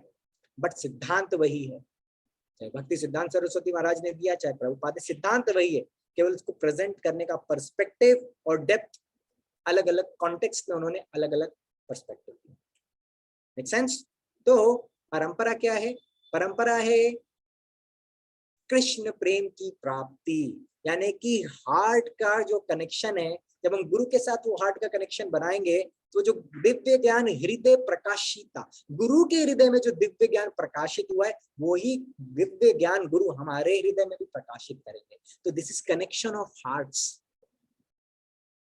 Making sense? This is connection of hearts. तो गुरु से हमें इस तरह से हार्टली कनेक्शन बनाना चाहिए। वो हार्ट से कनेक्शन कैसे बनेगा? जब प्रचुर मात्रा में प्रेम होगा, और जब वो प्रचुर मात्रा में प्रेम होगा तो प्रेममयी सेवाएं भी होंगी। फिर प्रभु जी घुमा फिरा के सेवा पे आ जाते हो, प्रभु जी हमारी दुख तिरक पे हाथ मत रखा करो, हमेशा घाव पे नमक डाल देते हो, सेवा करते रहते हो। अभी प्रेम करोगे, सेवा नहीं करोगे क्या? करना पड़ेगा, ठीक है? इसलिए सेवा बहुत इंपॉर्टेंट है, लेकिन प्रेममयी सेवा। प्रभु जी कर दिया बस, अब मैं जा रहा हूँ, बहुत हो गया, नहीं, ऐसे नहीं चलेगा। प्रेममयी सेवा। प्रभु जी थैंक यू, आपने मुझे अपॉर्चुनिटी दिया सेवा का, इसलिए मैं सेवा कर पाया हूँ, थैंक यू सो मच, और क्या कर सकता हूँ मुझे बताइए, है ना? इस प्रकार से। तो परंपरा ये है, इट्स लिंक ऑफ हार्ट्स। अब करती क्या है परंपरा? सो जो हमारे अच्छे पुण्य कर्म है ना, हमारे जो अच्छे पुण्य कर्म है, उनको आध्यात्म में बदल देती है। हमारी अच्छी सेवाएं हैं, उनको अध्यात्म में बदल देती है। हमारी भगवान के प्रति जो भी कर्म किए गए समर्पण करके, उसको अध्यात्म में बदल देती है। ये करती है परंपरा। ठीक है? जैसे कुछ लोग बहुत अच्छे काम करते हैं, फल मिलता है। क्या फल मिलता है? अब तुम ऐश्वर्य मिल गया, तुम्हें धन संपत्ति, जन्म धनम सुंदरी सब मिल गया है, अब जाओ एंजॉय करो। ये स्पिरिचुअलिटी नहीं बन पाया ना, वो मटेरियली रह गया। स्पिरिचुअलिटी माना तो मतलब क्या हुआ कि आपको हृदय में आपके कनेक्शन बना गुरु के साथ, परंपरा के साथ कनेक्शन मिला, और आपके हृदय में प्रेम आया और आपने सेवा शुरू किया। जितना ज्यादा आप सेवा कर रहे हैं, मान लो उतनी कृपा बरस रही है। इस प्रकार से समझना इसको, ठीक है?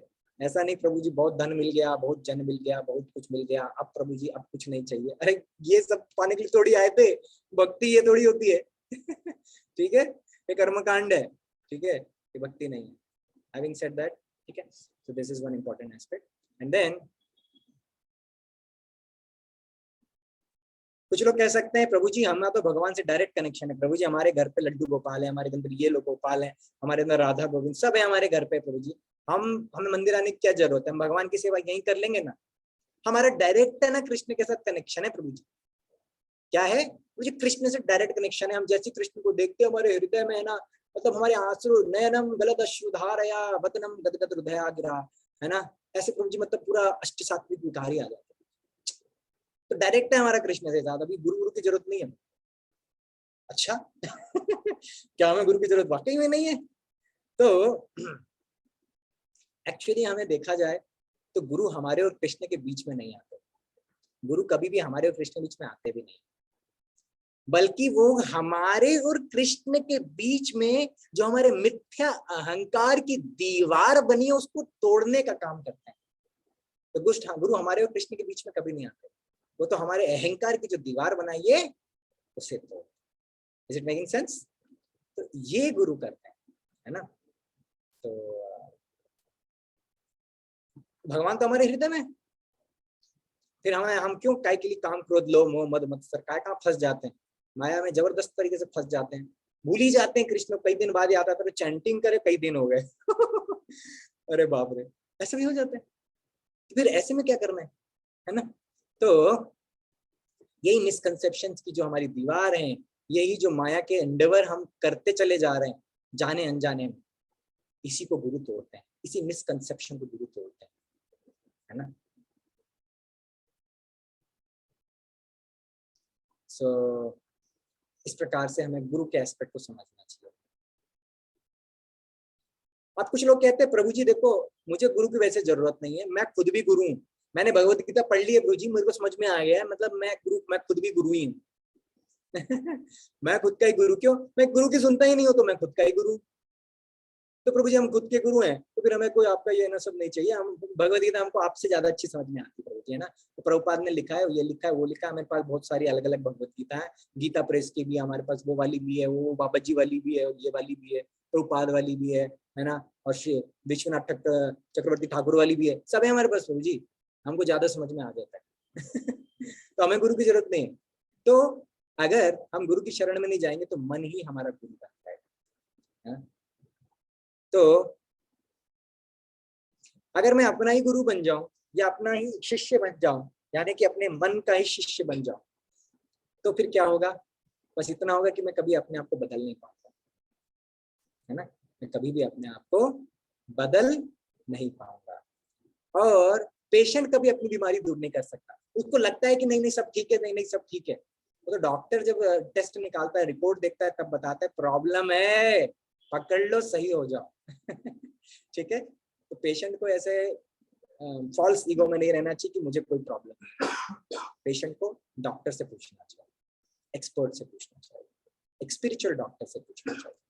ओके, दिस इज इम्पोर्टेंट, ठीक है। सो अच्छा प्रभु जी, क्या एक कृष्ण का मेरे को बहुत अच्छा रहता है, तो क्या कृष्ण डायरेक्ट मेरे पास नहीं आ सकते? गुरु गुरु बीच में जरूरी है क्या? जैसे अर्जुन के पास कृष्ण डायरेक्ट आ गए थे, तो क्या वैसे ही कृष्ण मेरे पास डायरेक्ट नहीं आ सकते क्या, है ना। सो कृष्ण तो कुछ भी कर सकते हैं, तो वो डायरेक्ट मेरे पास आ जाए सो क्यों गुरु फिर कृष्ण यहाँ इस भगवत गीता में हमें कहते हैं कि गुरु की शरण में जाओ, है ना। वो कृष्ण तो अपने भक्तों से प्रेम करते हैं, अगर हम कृष्ण से प्रेम करें तो कृष्ण को भी हमसे डायरेक्टली प्रेम करना चाहिए, है ना। लेकिन कृष्ण खुद क्रेडिट कभी नहीं लेते, कृष्ण अपने भक्तों को क्रेडिट देते हैं। ओके, कृष्ण कभी खुद क्रेडिट नहीं लेते, वो अपने भक्तों को क्रेडिट देते हैं। वो आपको क्रेडिट देंगे, परंपरा को क्रेडिट देंगे, गुरु को क्रेडिट देंगे, प्रभुपाद को क्रेडिट देंगे, और इससे कृष्ण को प्रसन्नता होती है, ठीक है। सो इसीलिए कृष्ण परंपरा में आने के लिए स्वयं कृष्ण, भगवान कृष्ण अर्जुन को बता रहे। ओके, तो ये कुछ मिसकंसेप्शंस थे जो हमने गुरु से रिलेटेड, है ना।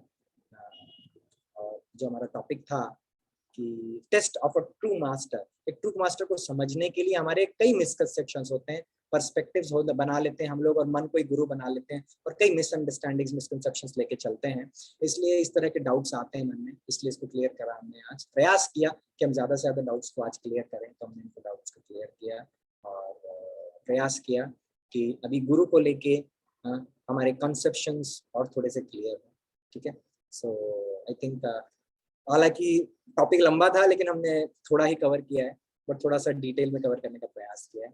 तो अगर हमने आपको बोर कर दिया है तो उसके लिए क्षमा कीजिएगा, अगर हम आपको ज्यादा बोर कर दिया तो उसके लिए भी क्षमा करिएगा, हमने बहुत ज्यादा बोर कर दिया तो उसके लिए भी क्षमा कीजिएगा ठीक है। तो thanks for tolerating and will close today's session. So over to you Ashish Prabhu ji, अगर कुछ क्वेश्चंस हैं थोड़ा बहुत तो हम देख सकते हैं, नहीं सुन सकते। थैंक यू सो मच जीव गोपाल प्रभु जी। अभी किसी का भी कोई प्रश्न है? जैसे विजेता माता जी ने अपना हैंड रेस किया है, तो अगर आपका किसी का कोई प्रश्न है तो प्लीज आप अपना प्रश्न पूछ सकते हैं अपने आप को अनम्यूट करके।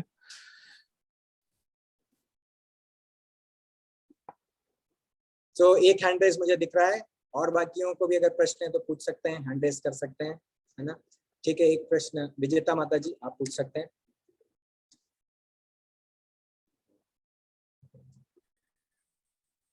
हरे कृष्ण प्रभु जी, जैसे कि आपने कहा कि कृष्ण के करने की गुरु की जरूरत है, और एक तो मतलब ऐसे कॉन्सेप्ट होता है ना कि प्योरी और सज्जा से फर्क नहीं कर पाते हैं, तो उसके लिए बहुत माता जी बताया हरे तो कृष्ण। पहले माता जी मतलब मैं आपकी आवाज ब्रेक हो रही है। तो हरे कृष्ण विजेता माता जी, आपकी मेरी बात क्लियर आप अपनी अपना है? जी आपकी आवाज थोड़ी सी ब्रेक हो रही है। आप में भी अपना ना चैट बॉक्स में लिख सकते हैं क्या, चैट बॉक्स में अपना प्रश्न? हरे कृष्ण, अभी मेरा वॉइस क्लियर है क्या? मैंने ठीक, वीडियो ऑफ किया है। जी जी माता जी अब ठीक है, आप बोलिए। जी, मेरा क्वेश्चन ये है कि जैसे कि बहुत ओके, तो मेरा क्वेश्चन ये है कि बहुत से कंसेप्ट मिसकंसेप्ट रहती है शहजियास और ट्रियो डिवोटी के बीच। तो इसके बारे में प्रभुपाद जी ने बहुत कुछ बताया है, पर फिर भी अगर मैं अपनी बात बोलूं तो ओनली 7 साल की एज में ना मेरी विवाह हुई कृष्ण की विग्रह से। मतलब मैं 7 साल की थी उस वक्त, पूरे विधि विधान से हुई थी और पूरी में मतलब अच्छे से। तो मैं बचपन से ही कृष्ण को क्या अपने पति ही मानती हूँ, तो मेरा कृष्ण के लिए माधुर्य के अलावा और कोई भाव आ ही नहीं सकता। तो मैं हमेशा स्कूल में जाती हूँ या फिर किसी के साथ किसी फ्रेंड के पास जाती हूँ, ऑफिस जाती हूँ, अभी तक मैं कृष्णा को साथ ही लेके घूमती हूँ। मतलब अगर 1 साल के लिए मेरे को ट्राई करने के लिए किसी ने मेरे से कृष्णा ले लिया था, मैं एक रात उनको देखी नहीं थी और मैं कोमा में चली गई थी पूरी 1 साल के लिए प्रभु जी। तो ये सारी चीजें ना, जब दुनिया मतलब लगता है ये बोलते हैं कि ये पागल है, मीराबाई जैसी होती है, ये क्या किसी शादी फादी करेगी नहीं क्या? तो बहुत लोगों का ये भी कंसेप्ट रहता है ये सहजियास प्रकृति है। तो फिर ऐसा कैसे पॉसिबल होता है, जबकि मैंने बचपन से ही कृष्णा को अपने पति के रूप में ही देखा है, उनकी शादी मतलब विग्रह से उनकी शादी हुई है मेरी। तो फिर और कोई भाव लाना उनके लिए मेरे लिए तो अभी पॉसिबल नहीं है। अभी मैं 23 साल की होने वाली हूँ, तो अभी तो मेरे लिए पॉसिबल नहीं है। तो इसमें दुनिया की सामना करनी पड़ती है मेरे को क्वेश्चंस की। तो इसको मैं कैसे डील करूं प्रभु जी, ये मेरा क्वेश्चन है।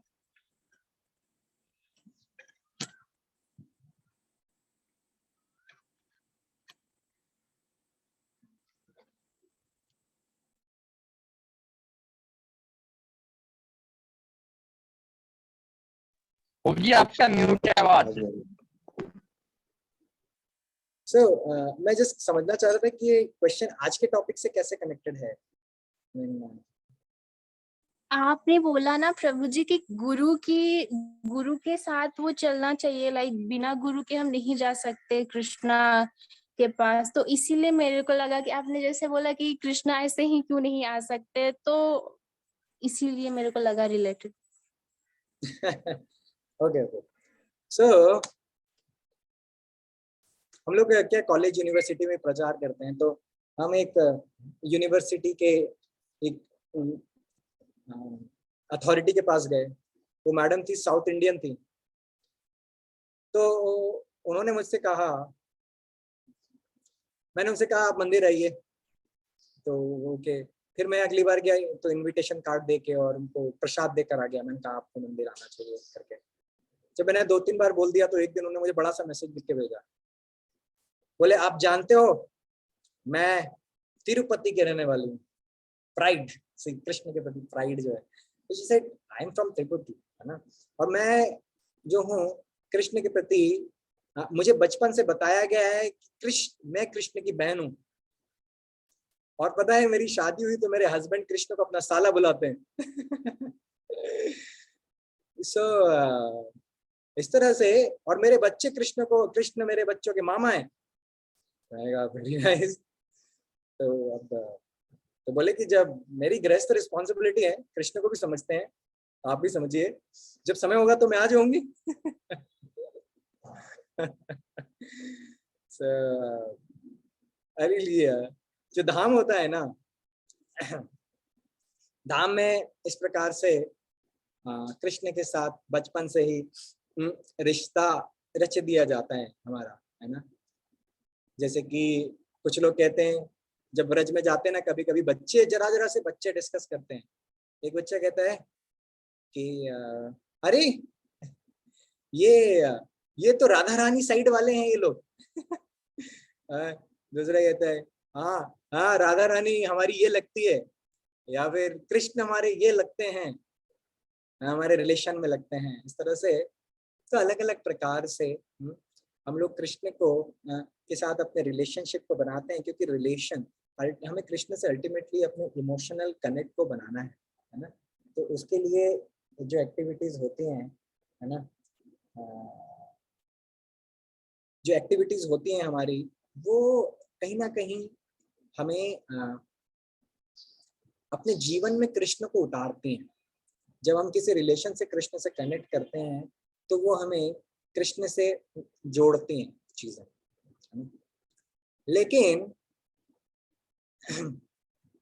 हमारा फॉल्स ईगो, देखिए हम भौतिक संसार में आए हैं तो ना कहीं हमारे अंदर फॉल्स ईगो होगा। आप लोग मानते हैं कितना ही हम कृष्ण से हमारा कनेक्शन हो, लेकिन इस भौतिक संसार में होने का पर्पस यही है कि हम कृष्ण, हमारे अंदर कोई ना कोई फॉल्स ईगो है जो कि कृष्ण से इंडिपेंडेंट होकर रहने का साइन है। क्या आप लोग एग्री करते हैं हमारे अंदर कोई फॉल्स ईगो है, या हम 100% कृष्ण को सरेंडर्ड है? कहीं ना कहीं थोड़ा बहुत फॉल्स ईगो आता है कि नहीं आता है हमारे अंदर, बताइए। अगर आता है तो हैंड रेस करके आप लोग बता सकते हैं। हमारे अंदर कभी फॉल्स ईगो आता है कि नहीं आता है? Okay okay, very nice, thank you. So हमारे अंदर कहीं ना कहीं फॉल्स ईगो आता है। क्यों? क्योंकि कहीं ना कहीं हमने गलती से विचार किया, कृष्ण से इंडिपेंडेंट होकर रहने का विचार किया था, उसके कारण हमें इस भौतिक संसार में आना पड़ा है, राइट। और अब हम धीरे धीरे कृष्ण के साथ अपने रिलेशनशिप को डेवलप कर रहे हैं, और उस रिलेशनशिप से अल्टीमेटली हम अपना कनेक्ट बनाना चाहते हैं कृष्ण के साथ। और कैसा कनेक्ट बनाना चाहते हैं? कनेक्ट का मतलब ही होता है इमोशनल कनेक्ट। कनेक्ट का मतलब ही होता है इमोशनल कनेक्ट, क्योंकि माइंड कनेक्ट नहीं बना सकता। कनेक्ट बनता है तो फीलिंग से, हार्ट से ही बन सकता है। और इसलिए दिव्य ज्ञान जो है वो भी हमारे हृदय में ही प्रकाशित होता है ना। तो हमारे इमोशंस कृष्ण के प्रति होना, डायरेक्ट इमोशंस होना पॉसिबल नहीं है। उसके लिए किसी ना किसी रिलेशनशिप की आवश्यकता हमें पड़ती ही है। कभी कभी हम कृष्ण के साथ रिलेशनशिप बनाते हैं, कभी कभी हमारे पेरेंट्स हमारे साथ रिलेशनशिप बना देते हैं, या फिर हमारे गुरु भी जो हैं वो गुरु भी कृष्ण के साथ हमारे रिलेशनशिप को स्टैब्लिश करते हैं और बनाते हैं, राइट। सो कृष्ण के बिना हम अपने जीवन को नहीं सोच सकते, ये बहुत अच्छी बात है। और कृष्ण के साथ हम 24/7 हमारा कनेक्ट बना हुआ है। या तो मैं कृष्ण के लिए कार्य कर रहा हूँ, या अपने कार्य के फल को कृष्ण को दे रहा हूँ, या गुरु की शरण में मैं 24/7 जो भी सेवा दी जा रही कृष्ण के लिए ही, केवल कृष्ण के लिए ही कर रहा हूँ, है ना। इस प्रकार से आप तो ऐसे हस्बैंड वाइफ की आप बात कर रहे हैं, पर आप सोच के देखिए, जिस पल गोपियों को एक क्षण के लिए भी मान हो गया कि कृष्ण हमारे पीछे आ रहे हैं, उस पल ही कृष्ण वहां से डिसअपियर हो गए, गायब हो गए, है ना। तो केवल कृष्ण से रिलेशनशिप होना कंप्लीट नहीं, हमें अपने उस रिलेशनशिप को कृष्ण के साथ स्ट्रॉन्ग इमोशनल कनेक्ट बनाने के लिए यूज करना चाहिए।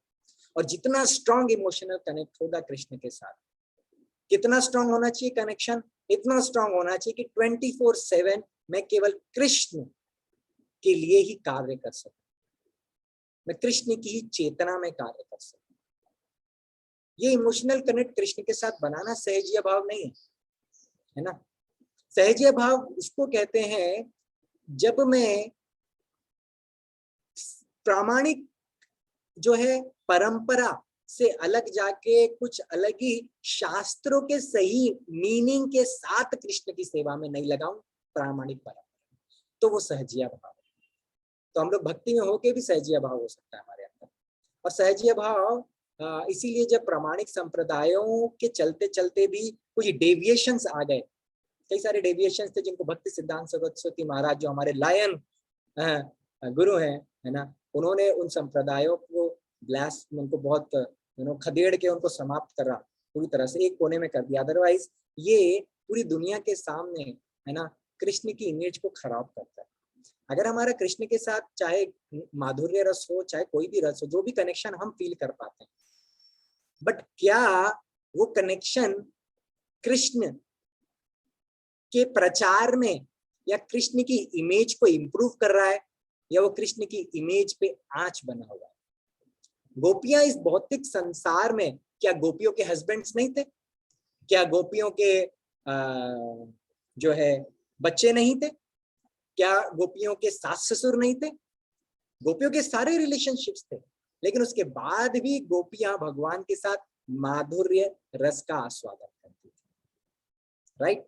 और गोपियां अपने घरों में इतने अच्छे से रिस्पॉन्सिबिलिटीज को पूरा करती थी कि किसी को गलती से भी शक ना हो जाए कि मेरे मन में तो केवल कृष्ण ही चलता है। और हर पल बस इतना ही प्रयास करती थी कि एक पल में कृष्ण को भूल सकती हूँ क्या?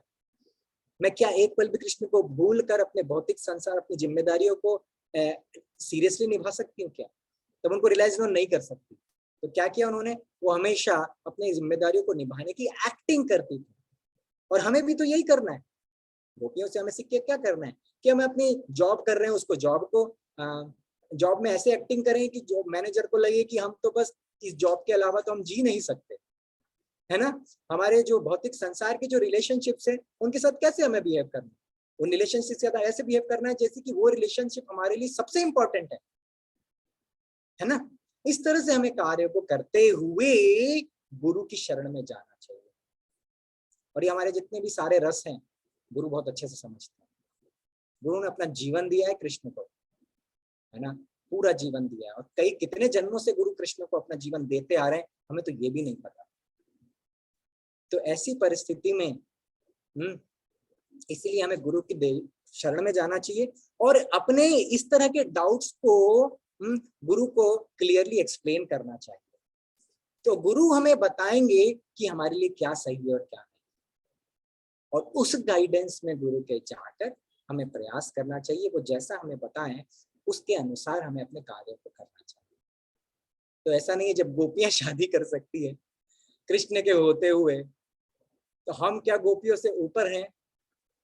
हो भी सकते हैं, बट हमें डिसाइड करना। अगर हम गोपियों से ऊपर हैं तो हम डिसाइड करें, है ना। तो हमें डिसाइड करना है कि हम गोपियों से ऊपर हैं या गोपियों की तरह हमें भी अपनी जिम्मेदारियों को अच्छे से निभाना है। हैविंग सेड दैट 24/7 कृष्ण हमारे हृदय में बसे हुए होने चाहिए, ठीक है। हमारा हृदय इतना साफ होना चाहिए, उसमें काम क्रोध लोभ मोह मत्सर का जरा सा भी टंच मात्र भी नहीं होना चाहिए, ताकि जब हृदय साफ हो उसमें आके कृष्ण रहे हमेशा। ऐसा हृदय हमको रखना पड़ेगा। और ऐसा हृदय तभी रख पाएंगे जब हम अपने मन को अपना गुरु नहीं बनाएंगे। अरे मन को गुरु नहीं बनाएंगे तो किसको गुरु बनाएंगे? इसीलिए प्रामाणिक संप्रदाय, प्रामाणिक गुरु हमें अवेलेबल है और हमसे ज्यादा फॉर्चुनेट कोई हो नहीं सकता। और इसीलिए हमें ऐसे प्रामाणिक गुरु की शरण में जाना चाहिए। नहीं तो मन को अगर गुरु बनाएंगे तो डेफिनेटली काम क्रोध लोभ मोह मत्सर के ऊपर विजय पाना असंभव है। कृष्ण से इतना रिलेशनशिप और इतने स्ट्रॉन्ग इमोशंस होने के बाद भी अगली बार भी भौतिक संसार में आने के चांस पूरे हैं। जैसे इस बार आए अगली बार भी हम आ सकते हैं। तो फिर क्या करना चाहिए हमें ऐसी परिस्थिति में? हमें कृष्ण की शरण सही परंपरा में लेनी चाहिए। इसीलिए गुरु आवश्यक है, ठीक है। और गुरु से गाइडेंस लेना चाहिए। गुरु हमें सही गाइडेंस देंगे। क्यों? क्योंकि तद विद्धि प्रणिपातेन परिष्णुतेन सेवया उपदेक्षन्ति ते ज्ञानम ज्ञानिनाम तत्वदर्शिनः। ज्ञानी तत्वदर्शी हैं, इसलिए हमें तत्व का दर्शन दे सकते हैं, हमें ज्ञान दे सकते हैं। इस चीज को समझते हुए गुरु की शरण लेना चाहिए। गोपियों ने भी गुरु बनाया था। किसको गुरु बनाया था पता है आप लोगों को? गोपियों ने भी अपने मन से कार्य नहीं किया, गोपियों ने गुरु बनाया। अर्जुन ने गुरु बनाया, वेद व्यास जी ने गुरु बनाया, नारद जी ने गुरु बनाया, ब्रह्मा जी ने गुरु बनाया, फिर हम कौन है?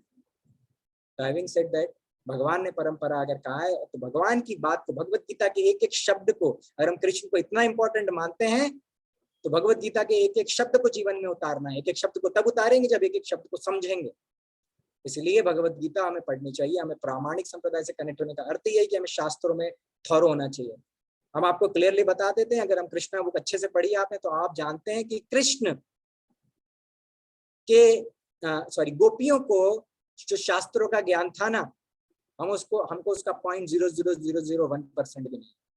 गोपियों को सारे शास्त्र रटे हुए थे, सारे शास्त्रों में कहाँ क्या लिखा है कृष्ण के बारे में गोपी को सब कुछ पता था। ऐसी गोपी बन के दिखाना है, ऐसा अर्जुन बन के दिखाना है, ऐसे भीष्म पितामह बन के दिखाना है जिनके सामने भगवान आकर बोलते हैं ज्ञान दीजिए। इस प्रकार से इमोशंस बहुत इंपॉर्टेंट है, लेकिन उन इमोशंस को सही यूटिलाइज करना बहुत बहुत बहुत important है। ठीक है, तो is it making some sense? Is it answering your question? Yes Prabhuji. Okay, good, thank you. और आप में से कोई अगर प्रश्न है, क्विक? सॉरी हमने आज थोड़ा लेट कर दिया है आप लोगों को। आप लोग का भी, आपके सब्र का बांध टूट भी चुका होगा, 2-3 बार टूट गया होगा अब तक तो, लेकिन फिर भी आप सब लोग टॉलरेट कर रहे थे। लेकिन ये गुरु का जो तत्व है बहुत इंपॉर्टेंट है, और ये इसलिए इम्पोर्टेंट है क्योंकि अब हम भविष्य में गुरु की शरण लेने के लिए तैयार हो रहे हैं, किए जा रहे हैं। आशीष प्रभु जी और इनकी टीम जो है ये हमें उस परंपरा, उस सही प्रामाणिक परंपरा और गुरु की शरण में जाने के लिए धीरे धीरे तैयार कर रहे हैं। हमारे लिए इतने क्लासेस कंडक्ट कर रहे हैं। हमें इसलिए उनके लिए 3 बार हरि बोल बोलना चाहिए कि इतना रेगुलरली हमेशा आशीष प्रभु जी आते हैं और आप लोगों के लिए क्लास कंडक्ट कराते हैं। हमें बता देते हैं, हम तो आके बोल के चले जाते हैं, फिर आप लोगों से कोऑर्डिनेशन करना और इन सेवा में लगे रहने की जिम्मेदारी कौन देखता है? ये देखते हैं, और यही तो सेवा है कृष्ण की। इसी को समझना है हमें कि हम कृष्ण लेके हम बैठ जाएंगे कृष्ण को लेके तो कैसे चलेगा। ऐसे भक्तों की सेवा करनी चाहिए जो हमारी सेवा में अपने जीवन का बहुमूल्य समय जो कि अच्छे से दे सकते थे वो हमें दे रहा है। यही गुरु के लक्षण है। ये हम प्रदर्शक गुरु ऐसे ही होते हैं जो हमें सही रास्ता दिखाते हैं। तो प्रभु जी के लिए हमको 3 बार हरि बोल बोलना चाहिए। हरि बोल, हरि बोल, हरि बोल। ठीक है, okay, over to you Ashish Prabhu ji. Hare Krishna. Thank you so much Prabhu ji, और हम क्षमा चाहते हैं हर बार की तरह आपको इतने शॉर्ट नोटिस पे और उसके बावजूद भी हम सबको बता देना चाहते हैं कि हम ये जो भी प्रेजेंटेशन प्रभु जी ने अभी दिया है इसका मतलब मैक्सिमम टाइम जो है, मतलब काफी शॉर्ट नोटिस पे प्रभु जी, अभी 2:30 बजे क्लास होती है तो प्रभु जी को सुबह 10 बजे 11 बजे के आसपास इस चीज के बारे में, मतलब ये तो खैर हमारा ही गलती है कि 1 दिन पहले 2 दिन पहले बताना चाहिए, मगर प्रभु जी मतलब अगर कोई प्रभु जी अवेलेबल नहीं होते हैं तो हम प्रभु जी को इतने शॉर्ट नोटिस पे बताते हैं, और प्रभु जी इतना सुंदर, मतलब प्रभु जी जैसा बोल रहे हैं कि लेट हो गया, सब्र का बांध टूट गया, नहीं प्रभु जी, किसी का सब्र का बांध नहीं टूटा है। सब लोग बहुत मतलब बहुत ध्यान पूर्वक सबने सुना है, और आज का सेशन बहुत बहुत ज्यादा इम्पोर्टेंट था। और हम आप सभी एकत्रित भक्तों का भी धन्यवाद देना चाहते हैं जिन्होंने इतना ध्यान पूर्वक, धैर्य पूर्वक, पेशेंस के साथ आज ये सेशन अटेंड किया। और इसी के साथ मतलब प्रभु जी ने कितने सुंदर तरीके से विजेता माता जी का प्रश्न का आंसर भी दिया। ये क्वेश्चन, ये संबंध ज्ञान जो है सबका मतलब थोड़ा सा ये वॉबली डॉबली होता है, थोड़ा सा कुछ ना कुछ जो है असमंजस, थोड़ा ये सब रहता है। तो मगर आप देख सकते हैं कि प्रभु जी ने कितना किस प्रकार से जो है इतने सुंदर तरीके से प्रश्नों का आंसर दिया। आज हम ये सेशन को थोड़ा समराइज करना चाहेंगे। अभी जैसे कि प्रभु जी ने बताया शुरू में कि जब हमारे जीवन में विपरीत परिस्थितियां आती हैं तो हमें क्या करना चाहिए, हमें भगवान की तरफ मुड़ना चाहिए, हमें एक प्रामाणिक गुरु का शेल्टर लेना चाहिए जो कि गुरु परंपरा में आते हों। और गुरु के पास अगर हम जा रहे हैं तो हमें क्या करना चाहिए, शॉर्ट टर्म बेनिफिट्स के लिए नहीं कि हमारा ये नहीं हो रहा है, वो नहीं हो रहा है, या जो भी हमारी छोटी मोटी समस्याएं, हाँ वो भी पूछ सकते हैं, मगर हमें लॉन्ग टर्म बेनिफिट्स देखने चाहिए और उन बेनिफिट्स को जो है हमें क्या करना चाहिए, उन बेनिफिट्स के लिए हमें एंडेवर भी करना चाहिए। हमें शॉर्ट टर्म बेनिफिट नहीं देखना चाहिए, लॉन्ग टर्म बेनिफिट देखना चाहिए जब भी हम एक अपने गुरु के पास जाते हैं, है ना। और उसके लिए हमें प्रयास भी करना चाहिए, जैसे प्रभु जी ने बताया इतने सुंदर तरीके से।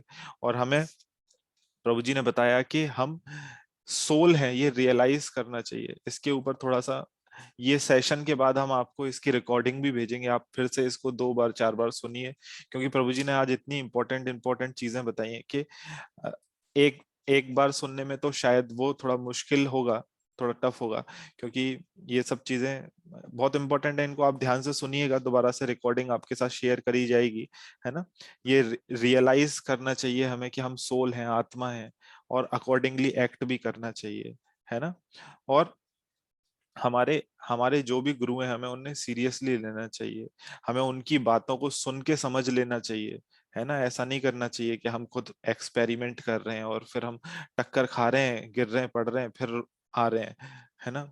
मगर हमें एक बार में, अगर ये एक अच्छे शिष्य की निशानी है कि हम जो भी गुरु के जो वाक्य हैं उनको हम उस पथ पे चलना शुरू करें, उनकी बात मानकर, है ना। एक स्पिरिचुअल मास्टर जो है, जैसे प्रभु जी ने बताया कि वो ही एकमात्र ऐसे हमारे व्यक्ति हैं, अगर हम उनके ऊपर विश्वास करके और हम उनके बताए रास्ते पे चलते हैं तो हमें वो भगवान से जोड़ सकते हैं, है ना। प्रभु जी ने आखिर में कितना, आप सब लोगों ने देखा, इतना इंपॉर्टेंट चीज बताई। ये बहुत इंपॉर्टेंट बात है, ये शायद हो सकता है हमें पता भी हो मगर हम इस चीज को सीरियसली लेते नहीं हो, कि हम पेशेंट हैं। हम ऐसा नहीं, हमें खुद ही डॉक्टर बन जाना चाहिए कि नहीं जी हमें सब पता है, हम अपना देख लेंगे।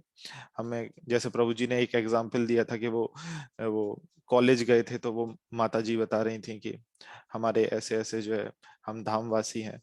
तो ऐसा नहीं करना चाहिए, हमारे जो भी गुरु हैं उनके अनुगत होके उनका शरण लेना चाहिए, उनकी शिक्षाओं को अपने जीवन में उतारना चाहिए, पालन करना चाहिए, है ना।